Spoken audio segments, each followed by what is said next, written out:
கிறிஸ்து இயேசுக்குள் அன்பாக அழைக்கப்பட்ட அன்புக்குரிய சகோதர சகோதரிகள் அனைவருக்கும் கிறிஸ்து இயேசுக்குள்ளான அன்பின் வாழ்த்துக்களை முதலாவது தெரிவித்துக் கொள்கிறேன். விசேஷமாக நான் சார்ந்திருக்கக்கூடிய கோயம்புத்தூர் சகோதர சகோதரினுடைய அன்பின் வாழ்த்துக்களை கூட உங்கள் மத்தியில் நான் பகிர்ந்து கொள்கிறேன். உங்களுடைய அன்பின் வாழ்த்துக்களை கூட நான் தேவனுக்கு சித்தமாக இருந்தால் அவர்கள் மத்தியிலே நான் தெரிவித்துக் கொள்கிறேன். அநேக நாட்களுக்கு அப்புறம் தூது கொடுப்பதற்கு தேவன் இங்கே ஒரு வாய்ப்பை கொடுத்திருக்கிறார். மீண்டுமாக என்னுடைய தனிப்பட்ட நன்றிகளை நான் தேவனுக்கு எடுத்துக்கொண்டு தொடர்ந்து இந்த ஒரு பாடத்துக்குள்ள நம்ம கடந்து செல்லலாம். சகோதரர் சொன்ன விதமாக இன்றைக்கு நம்ம பார்க்க இருக்கிற பாடத்தின் தலைப்பு என்ன அப்படின்னு பார்த்தீங்கன்னா, தேவனுடைய கண்மணி அப்படின்னு சொல்லுவாங்க. ஆங்கிலத்தில் இது எப்படி சொல்லுவாங்க அப்படின்னு பார்த்தீங்கன்னா, ஆப்பிள் ஆஃப் ஹிஸ் ஐஸ் அப்படின்னு சொல்லுவாங்க. ஸோ அதாவது தேவனுடைய கண்மணி அப்படிங்கிற ஒரு தலைப்பின் கீழே தான் இப்போ நம்ம என்ன பண்ண போகிறோம் அப்படின்னு பார்த்தீங்கன்னா, வேத வசனத்தை நம்ம வாசிக்கிறோம். ஸோ இது என்ன பண்ணியிருப்போம் அப்படின்னு பார்த்தீங்கன்னா, கண்டிப்பாக இந்த ஒரு வசனத்தை நம்ம தியானிச்சிருப்போம். அடிப்படை வேதாகம சத்தியங்கள் பார்க்கும்போது எப்படி சொல்லியிருப்போம் அப்படின்னு பார்த்தீங்கன்னா, நம்ம பாபிலோன்லேருந்து வெளியே வரும்போது நமக்கு ஒரு தயக்கம் இருந்திருக்கும். அந்த தயக்கம் இருக்கும்போது நமக்கு என்ன ஒரு காரியங்கள் சகோதரர்கள் முன்னெடுத்து வச்சுருப்பாங்க அப்படின்னு பார்த்தீங்கன்னா, நீங்கள் தைரியமாக வெளியே வாங்க, சத்தியத்தை ஏற்றுக்கொண்டு நீங்கள் வரும்போது தேவன் உங்களை எப்படி பார்த்துக்குவார்? கண்மணி போல பார்த்துக்குவார். இனி கரெக்டாக சொல்ல போனோம் அப்படின்னா, உங்களுக்கு கொடுக்கக்கூடிய பாதுகாப்பு எப்படி இருக்கும் அப்படின்னு பார்த்தீங்கன்னா, உங்களை தொடுகிறவன் என் கண்மணியை தொடுகிறான். ஸோ இப்போ இந்த ஒரு பேக்ரவுண்டில் என்ன பண்ணியிருப்போம் அப்படின்னு பார்த்தீங்கன்னா, நம்ம பேசிக்லேயே நம்ம படிச்சிருப்போம். இன்றைக்கி என்ன பண்ண போகிறோம் அப்படின்னு பார்த்தீங்கன்னா, ஆக்சுவலாக இது ஃபர்ஸ்ட் இது யாருக்கு சொல்லப்பட்டது அப்படின்னு பார்த்தீங்கன்னா, இந்த வசனம் இஸ்ரேல் ஜனங்களுக்கு சொல்லப்பட்டுச்சு. ஸோ அப்போ அந்த தேவனுடைய கண்மணி மாதிரி நான் உங்களை பார்த்துக்குவேன் இஸ்ரேல் ஜனங்களுக்கு அவர் சொல்கிறாருல்ல, அது எப்படி பார்த்துக்கிட்டார் அப்படிங்கிறதுக்கான ஒரு சில வசனங்கள் என்ன பண்ண போகிறோம் அப்படின்னு பார்த்தீங்கன்னா, வேதத்திலேயே கொடுக்கப்பட்டிருக்கு. ஸோ அப்போ எதின் அடிப்படையில் தேவன் இஸ்ரேல் ஜனங்களை கண்மணி போல பார்த்துக்கிறேன் அப்படின்னு சொல்கிறாருங்கிறத இன்னைக்கு என்ன பண்ண போகிறோன்னு பார்த்தீங்கன்னா கண்டுபிடிக்க போகிறோம். இப்போ ஜென்ரலாக நீங்கள் எடுத்துட்டிங்கன்னா, இப்போ நம்மளுடைய கண்மணியை நம்மளால் தொட முடியுமா? முடியாது. ஏன்னா நம்ம கை, நம்ம கண்ணு, நம்ம தான் நினைக்கிறோம். ஆனாலும் என்ன பண்ண முடியாதுன்னு பார்த்தீங்கன்னா, நம்முடைய கண்மணியை நம்மளால தொட முடியாது. நம்முடைய இமைகள் என்ன பண்ணும் அப்படின்னு பார்த்தீங்கன்னா, அதை தொட விடாமல் அவ்வளோ தூரம் அது என்ன பண்ணுன்னு பார்த்தீங்கன்னா கஷ்டப்படும். ஏன் அப்படின்னு பார்த்தீங்கன்னா, கண் ரொம்ப சென்சிட்டிவானது. அதனால நம்மளுடைய மூளை சொன்னாலே எது கேட்க மாட்டேங்குது? இமைகள் கேட்க மாட்டேங்குது. அது என்ன பண்ணுது அப்படின்னு பார்த்தீங்கன்னா, ப்ரொடெக்ட் பண்ணுறதுக்கு ட்ரை பண்ணிட்டே இருக்கு. அதை மீறி தான் என்ன பண்ணுவோம் அப்படின்னு பார்த்தீங்கன்னா, ஐ டிராப்ஸில் கொடுப்போம். ஸோ அப்போ என்ன கான்செப்ட் அப்படின்னு பார்த்தீங்கன்னா, சரீரத்தில் நம்ம நினைச்சாலே தொட முடியாத ஒரு விஷயம் எது அப்படின்னு பார்த்தீங்கன்னா, இந்த கண்மணி அப்படின்னு நம்ம பார்க்குறோம். ஸோ இதுதான் இந்த கண்மணியினுடைய கான்செப்ட். ஸோ இதே கான்செப்ட்ல இஸ்ரேல் ஜனங்கள் நம்ம கவனிச்சு பார்த்துருந்தோம்னா, இஸ்ரேல் ஜனங்களை யாருமே டச் பண்ண முடியலையான்னு பார்த்தீங்கன்னா அப்படி இல்லை. அவர்களுக்குள்ளே என்ன இருந்துச்சுன்னு பார்த்தீங்கன்னா, மற்ற ராஜாக்கள் வந்தாங்க, படையெடுத்தாங்க, இவங்க அடிமைத்தனத்துக்குள்ளே போனாங்க. ஸோ இந்த மாதிரி நிறைய விஷயங்கள் கடந்து வந்திருக்கு அப்படின்னு நம்ம பார்க்குறோம். ஆனால் இன்னைக்கு நம்ம ஆதார வசனத்தில் வாசிக்கும் போது, ஆனால் தேவன் என்ன சொல்றாருன்னா, உங்களை தொடுகிறவன் என் கண்மணியை தொடுகிறான். அப்படின்னா இஸ்ரேல் ஜனங்களை நிறைய பேர் டச் பண்ணியிருக்காங்கல்ல, இஸ்ரேல் ஜனங்களை சிறைப்பிடிச்சு போயிருக்காங்கல்ல, இஸ்ரேல் ஜனங்களை சிதறடிச்சிருக்காங்கல்ல. ஸோ அப்போ தேவனுடைய கண்மணி போல பார்த்துக்கிறேன் அப்படின்னா, அப்போ அதில் இன்னும் உள்ளான சில அர்த்தங்கள் நமக்கு இருக்கக்கூடியதாக இருக்கு. ஸோ அப்போ இன்னைக்கு என்ன கண்டுபிடிக்க போறோம்னா, நீங்க என்னுடைய கண்மணி மாதிரி அப்படின்னு சொல்லி தேவன் சொல்றாரு அப்படின்னா, அதனுடைய கருப்பொருள் என்ன அப்படிங்கிறத நம்ம என்ன பண்ண போறோம்னு பார்த்தீங்கன்னா இன்னைக்கு கண்டுபிடிக்க போறோம். நம்ம வசனங்கள் வாசிக்கலாம். சகரியா 2ஆம் அதிகாரம் 8ஆம் வசனம். சகரியா 2ஆம் அதிகாரம் 8ஆம் வசனம். பிற்பாடு மகிமை உண்டாகும் என்று சேனைகளின் கர்த்தர் சொல்கிறார். உங்களை கொள்ளையிட்ட ஜாதிகளிடத்துக்கு என்னை அனுப்பினார். உங்களை தொடுகிறவன் அவருடைய கண்மணியை தொடுகிறான். ஸோ இப்போ சகரியா யார்கிட்ட பேசுறாரு அப்படின்னு பார்த்தீங்கன்னா, இஸ்ரேல் ஜனங்கள்கிட்ட பேசுறாரு. இப்போ இஸ்ரேல் ஜனங்கள் எங்க இருக்காங்கன்னு பார்த்தீங்கன்னா, இஸ்ரேல் தேசத்துல தான் இருக்காங்க. எப்போ அப்படின்னு பார்த்தீங்கன்னா, 70 வருஷம் சிறையிருப்புக்கு போயிட்டு திரும்பி வராங்க. தேசத்துல இருந்து என்ன பண்ணிட்டு இருக்காங்கன்னு பார்த்தீங்கன்னா, திருப்பியும் தேசத்தை கட்ட ட்ரை பண்றாங்க. நிறைய துன்பங்கள், நிறைய பிரச்சனை. அப்போ சகரியா ஆறுதல் படுத்துறதுக்காக என்ன சொல்றாரு அப்படின்னு பார்த்தீங்கன்னா, கவலைப்படாதீங்க, நீங்க வேலை செய்யுங்க, தேவன் எப்படி பார்த்துக்குவாருன்னா கண்மணி மாதிரி பார்த்துக்குவாரு, உங்களை தொட்டா என்ன தொட்ட மாதிரி அப்படின்னு சொல்றாரு. ஸோ இப்போ இந்த இடத்துல பார்க்கும்போது ஆல்ரெடி அவங்க எங்க இருக்காங்கன்னு பார்த்தீங்கன்னா, ரொம்ப கஷ்டத்தில் இருக்காங்க. தேசம் எப்படி இருக்குன்னு பார்த்தீங்கன்னா, பாழாய் போயிருக்கு, எந்த பாதுகாப்பும் இல்லை. இந்த சூழ்நிலையில் இருக்கும்போது இப்போ சகரியா என்ன சொல்றாருன்னு பார்த்தீங்கன்னா, நீங்க என்னுடைய தேவனுடைய கண்மணி மாதிரி இருப்பீங்க, உங்களை தொடுகிறவன் அவருடைய கண்மணியை தொடர மாதிரி. ஸோ அப்போ இனி நமக்கு என்ன புரியல அப்படின்னா, அவருடைய பார்வையில் கண்மணி போல பார்த்துக்கிறதுனா என்ன அப்படிங்கிறத நம்ம கவனிக்க வேண்டியதாக இருக்கும். இப்போ ஃபர்ஸ்டே நம்ம பார்த்துட்டோம், நம்ம கண்மணியே நம்மளால் தொட முடியாது, தேவனுடைய கண்மணியை டச் பண்ணிட முடியுமா யாராவது? இப்போ நம்மளுடைய கண்ணவே நம்மளால் தொட முடியல. இப்போ தேவன் எவ்வளோ வல்லமை உள்ளவர், அவருடைய கண்மணியை போய் டச் பண்ண முடியுமா அப்படின்னு பார்த்தீங்கன்னா கண்டிப்பாக டச் பண்ணவே முடியாது. ஸோ அப்போ இது சும்மா ஒரு ஆறுதல் படுத்துறதுக்காக தேவன் சொல்லிட்டாரா? இப்போ யாராவது வந்து இறந்துட்டாங்க அப்படின்னா அவங்களுக்கு என்ன சொல்லுவோம், ஆறுதல் அப்படின்னா ஒன்றும் பிரச்சனை இல்லை, அவர் என்ன பண்ணுவார், 1000 yearsல திருப்பி எஞ்சி வந்துருவாருன்னு சொல்லும்போது அவங்க ஆறுதல் அடைய மாட்டாங்க. அப்போ நிறைய வந்து சமாதானப்படுத்துறதுக்காக என்ன பண்ணுவோம், அவங்களுக்கு நம்ம சொல்லுவோம். ஸோ அந்த மாதிரி சமாதானப்படுத்துறதுக்காக தேவன் சொன்னாரா அப்படின்னு பார்த்தீங்கன்னா கண்டிப்பாக இல்லை. அதில் என்னமோ என்ன இருக்கு, ஒரு கருத்து இருக்கு அப்படிங்கிறத நம்ம பார்க்க போறோம். ஸோ இப்போ இந்த ஒரு வார்த்தைகள் யூஸ் பண்ணி அவர் என்ன பண்ணியிருக்காருன்னு பார்த்தீங்கன்னா தேவன் இஸ்ரவேல் ஜனங்கள் கிட்ட ஏற்கனவே பேசியிருக்கார். ஸோ அது எங்க இருக்கு அப்படின்னு பார்த்தீங்கன்னா உபாகமம் 32ஆம் அதிகாரம் தான் இன்னைக்கு நம்ம பார்க்க இருக்கிறோம். அதில் வந்து அந்த 32ஆம் அதிகாரத்தை எப்படி சொல்லுவாங்க அப்படின்னு பார்த்தீங்கன்னா அந்த சாங்ஸ் ஆஃப் மோசஸ் அப்படின்னு சொல்லுவாங்க. அதாவது மோசே என்ன பண்றாரு அப்படின்னு பார்த்தீங்கன்னா அவர் வந்து கானானுக்குள்ள போறது இல்லை, அப்படி கடந்து போகக்கூடிய இஸ்ரவேல் ஜனங்களுக்கு அவர் என்ன பண்றாருன்னு பார்த்தீங்கன்னா நிறைய உபதேசங்கள் எழுதி கொடுக்குறாரு. அதுல அவர் பாடின அந்த ஒரு பாட்டு மாதிரி எது அப்படின்னு பார்த்தீங்கன்னா இந்த உபாகமம் 32ஆம் அதிகாரம் அப்படின்னு நம்ம பார்க்குறோம். இப்போ இந்த உபாகமம் 32ஆம் அதிகாரத்தில் எது இருக்கு அப்படின்னு பார்த்தீங்கன்னா இந்த கண்மணி அப்படிங்கிற ஒரு கான்செப்டை என்ன பண்ணியிருக்காரு அப்படின்னு பார்த்தீங்கன்னா மோசே இஸ்ரவேல் ஜனங்களுக்கு சொல்லியிருக்காரு. ஸோ அப்போ first part of the subject எப்படி இருக்கும் அப்படின்னு பார்த்தீங்கன்னா இந்த கண்மணிங்கிற கான்செப்ட் எப்படி இஸ்ரவேல் ஜனங்களுக்கு பொருந்துச்சு அப்படிங்கிறத நம்ம பார்ப்போம். அதுக்கப்புறம் தான் என்ன பண்ணுவோம் அப்படின்னு பார்த்தீங்கன்னா நமக்கு அந்த கண்மணி கான்செப்ட் நம்ம மேட்ச் பண்ணி பார்ப்போம். ஸோ இப்போ தேவன் என்ன பண்றாரு அப்படின்னு பார்த்தீங்கன்னா இஸ்ரவேல் ஜனங்களை எப்படி வழி நடத்திட்டு வந்தார் அப்படிங்கிறத இப்போ மோசே என்ன பண்றாருன்னு பார்த்தீங்கன்னா கானானுக்கு போறதுக்கு முன்னாடி அவங்களுக்கு அந்த உபாகமம் புஸ்தகம் எழுதுறார். அதுல இந்த கான்செப்ட் அவர் என்ன பண்றாருன்னு பார்த்தீங்கன்னா பேசுறார். நம்ம வாசிக்கலாம். உபாகமம் 32ஆம் அதிகாரம் 10ஆம் வசனம். உபாகமம் 32ஆம் அதிகாரம் 10ஆம் வசனம். பாழான நிலத்திலும் ஊளை இடுதல் உள்ள வெறுமையான அவாந்திர வெளியிலும் அவர் அவனை கண்டுபிடித்தார், அவனை நடத்தினார், அவனை உணர்த்தினார், அவனை தமது கண்மணியை போல காத்தருளினார். இப்ப வந்து இஸ்ரவேல் ஜனங்கள் கிட்ட மோசே பேசுறாரு. அப்படி பேசும்போது எப்படி பேசுறாரு அப்படின்னு பாத்தீங்கன்னா இஸ்ரவேல் ஜனங்களை வந்து ஒரு ஆள் தத்துவத்தில் அவர் என்ன பண்றாருன்னு பார்த்தீங்கன்னா பேசுறார். அவன் சொல்லி பேசியிருப்பார். இப்போ இந்த அவன் யாரு அப்படின்னு பார்த்தீங்கன்னா இஸ்ரவேல் ஜனங்கள். எப்படி சொல்றாரு அப்படின்னு பார்த்தீங்கன்னா பாழான நிலத்திலும் ஊழையிடுதல் உள்ள வெறுமையான அவாந்தர வெளியிலும் அவர் அவனை கண்டுபிடித்தார். அப்படின்னா ஒரு வெறுமையான நிலைமையில யார் இருக்கா, இஸ்ரவேல் ஜனங்கள் இருந்தாங்க. அவரை கண்டுபிடிச்சாரு, அவனை நடத்தினார், அவனை உணர்த்தினார், அவனை தமது கண்பனை போல காத்தருளினார். ஸோ அப்போ இந்த கண்மணிங்கிற கான்செப்ட் எங்க பேசல அப்படின்னு பார்த்தீங்கன்னா சகரியால பேசல. அதுக்கு முன்னாடி என்ன பண்ணியாச்சு, பேசியாச்சு. இப்போ இஸ்ரவேல் ஜனங்கள் வந்து கானானுக்கு போறதுக்கு முன்னாடி என்ன சொல்றாரு அப்படின்னு பார்த்தீங்கன்னா இஸ்ரவேல் ஜனங்களை நான் கண்டுபிடிச்சேன், அப்படி கண்டுபிடிச்சு அவனை என்ன பண்ணேன்னா அவனை நான் நடத்தினேன், அவனை நான் உணர்த்தினேன், அவனை என் கண்மணி போல காத்தருளினார் அப்படின்னு சொல்றாரு. அப்படின்னா அப்ப தேவனுடைய கண்மணி மாதிரி எப்ப இருந்து பார்த்துட்டு இருக்காரு அப்படின்னு பார்த்தீங்கன்னா இஸ்ரவேல் ஜனங்களை வனாந்தரத்துல கூட்டிட்டு வரும்போதே பார்த்துட்டு இருக்கார் அப்படிங்கிறத இந்த இடத்துல அவர் சொல்றார். ஸோ இந்த 32ஆம் அதிகாரம் முழுக்க என்னவா இருக்க போகுது அப்படின்னு பார்த்தீங்கன்னா இஸ்ரவேல் ஜனங்களை தேவன் எப்படியாக பார்த்தார் அப்படிங்கிற ஒரு ஆழமான ஒரு அர்த்தங்கள் என்ன பண்ணப்பட்டிருக்கு அப்படின்னு பார்த்தீங்கன்னா இந்த உபாகமம் 32ஆம் அதிகாரத்தில் கொடுக்கப்பட்டிருக்கு. ஸோ அதனுடைய ஒரு ஓவரால் வியூ தான் என்ன அப்படின்னு பார்த்தீங்கன்னா தேவனுடைய கண்மணி அப்படிங்கிற ஒரு கான்செப்ட்ல அவர் என்ன பண்றாருன்னு பார்த்தீங்கன்னா பேசுறாரு. ஸோ இப்போ இந்த இடத்துல என்ன பண்ண போறோம் அப்படின்னு பார்த்தீங்கன்னா இஸ்ரவேல் ஜனங்களுக்கு அவர் என்னென்னலாம் பண்ணியிருக்கார் அப்படிங்கிறத இந்த உபாகமம் 32ஆம் அதிகாரத்தில் அவர் சொல்றாரு. நம்ம வாசிக்கலாம். இதுலயே உபாகமம் 32ஆம் அதிகாரம் 8ஆம் வசனம் வாசிக்கலாம். 8ஆம் வசனம். உன்னதமானவர் ஜாதிகளுக்கு சுதந்திரங்களை பங்கிட்டு ஆதாமின் புத்திரரை வெவ்வேறாய் பிரித்த காலத்தில் இஸ்ரவேல் புத்திரருடைய தொகைக்கு தக்கதாய் சர்வ ஜனங்களின் எல்லைகளை திட்டம் பண்ணினார். இதுதான் தேவன் இஸ்ரவேல் ஜனங்களுக்காக பண்ண பிளான். இந்த வசனத்திலேயே ஒரு முக்கியமான ஒரு பாயிண்ட் அவர் சொல்றார். இதுல நீங்க கவனிச்சு பாத்தீங்கன்னா அவர் என்ன சொல்றாருன்னா இஸ்ரவேல் ஜனங்களுக்கு இந்த இடம் கொடுக்கணும்னு முடிவு பண்ணியிருக்காரு. இப்ப நமக்கு வந்து இந்த ஒரு இடத்துல இந்த ஒரு ஹால் கொடுக்கணும்னு முடிவு பண்ணதை எப்ப முடிவு பண்ணியிருக்கார் அப்படிங்கிறத என்ன சொல்றாருன்னு பாத்தீங்கன்னா இப்ப சப்ஜெக்ட் பேசும்போது நீங்க வந்து ஒரு 10 வருஷத்துக்கு முன்னாடியே நான் என்ன பண்ணிட்டேன்னா இந்த இடத்த உங்களுக்கு கொடுக்கணும்னு நான் முடிவு பண்ணிட்டேன், அதனாலதான் இந்த ஹால் வந்து யாருக்குமே கிடைக்காம இருந்துச்சு அப்படின்னு சொன்னா எப்படி இருக்கும்னா பிளான் வந்து ரொம்ப முன்னாடியே போட்டாச்சு. 10 வருஷம் கழிச்சு வந்ததுக்கு அப்புறம் நமக்கு என்ன ஆகணும், இது கரெக்டா கிடைக்கணுங்கிறதுக்காக சூழ்நிலை ஏற்படுத்தணும்ல. இப்ப அதே போல ஒட்டுமொத்த மனுக்குலத்தையும் பேசுறார். எப்படி பேசுறார் அப்படின்னு பாத்தீங்கன்னா உன்னதமானவர் ஜாதிகளுக்கு சுதந்திரங்களை பங்கிட்டு. இப்ப ஜாதிகள் அப்படின்னா ஒட்டுமொத்த உலகம், இவங்களுக்கு வந்து இடத்தை பிரிச்சு கொடுத்திருக்காராமா. எப்படி பிரிச்சு கொடுத்திருக்காருன்னா ஆதாமின் புத்திரரை வெவ்வேறாய் பிரித்த காலத்தில் இஸ்ரவேல் புத்திரருடைய தொகைக்கு தக்கதாய்.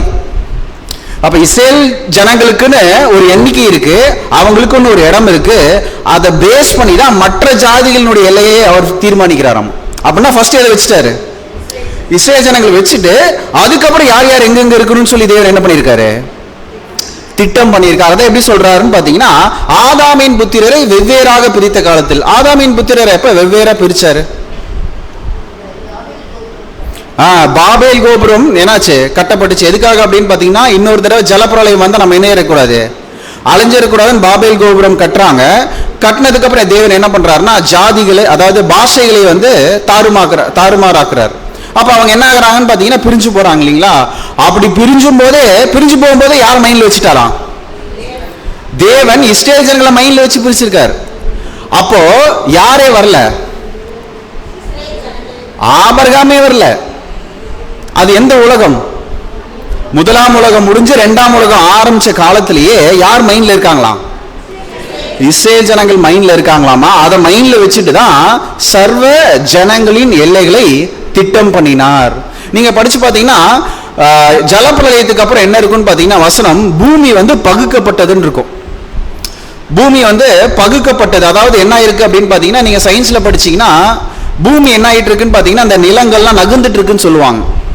சோ அப்ப தேவன் என்ன பண்ணிருக்காரு அப்படின்னு பாத்தீங்கன்னா, பூமியை வந்து அப்பவே பகுத்திருக்காரு. அதாவது அந்த டிஸ்க்னு சொல்லுவாங்க, அந்த டிஸ்கை பேஸ் பண்ணி நிலங்கள் எல்லாமே என்ன ஆயிடுச்சுன்னு பாத்தீங்கன்னா பிரிஞ்சிருச்சு. நம்ம பேசிக்கலி நம்ம படிச்சிருப்போம், இந்த மேப் எல்லாம் அப்படியே கொண்டு வந்து ஒன்று சேர்த்துனா என்ன இருக்கும், இந்த பசில் மேட்ச் பண்ண மாதிரி இருக்கும். ஸோ அப்ப தேவன் வந்து அப்ப இந்த இடங்களை எல்லாத்தையுமே நகர்த்தும் போது கூட யாரதான் மைண்ட்ல வச்சிருந்திருக்காரு, இஸ்ரேல் ஜனங்களை தான் மைண்ட்ல வச்சு பண்ணியிருக்காரு. ஸோ இப்ப இவ்வளவு தூரம் முன்னாடி வச்சார்ல, இப்ப இஸ்ரேல் தேசத்தை தேவன் இஸ்ரேல் தேசத்துக்கு அதாவது இஸ்ரேல் ஜனங்களுக்கு கொடுக்கறதுக்கு முன்னாடி அதுக்கு என்ன பேர் வச்சிருந்தாரு, நான் உங்களை எங்க கூட்டிட்டு போறேன்னு சொல்லி கூட்டிட்டு போனாரு, கானான் தானே.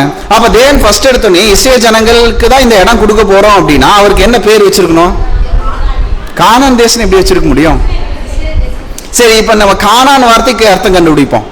கானான் தேசம் எப்படி அந்த தேசத்துக்கு கானான்னு பேர் வந்துச்சு,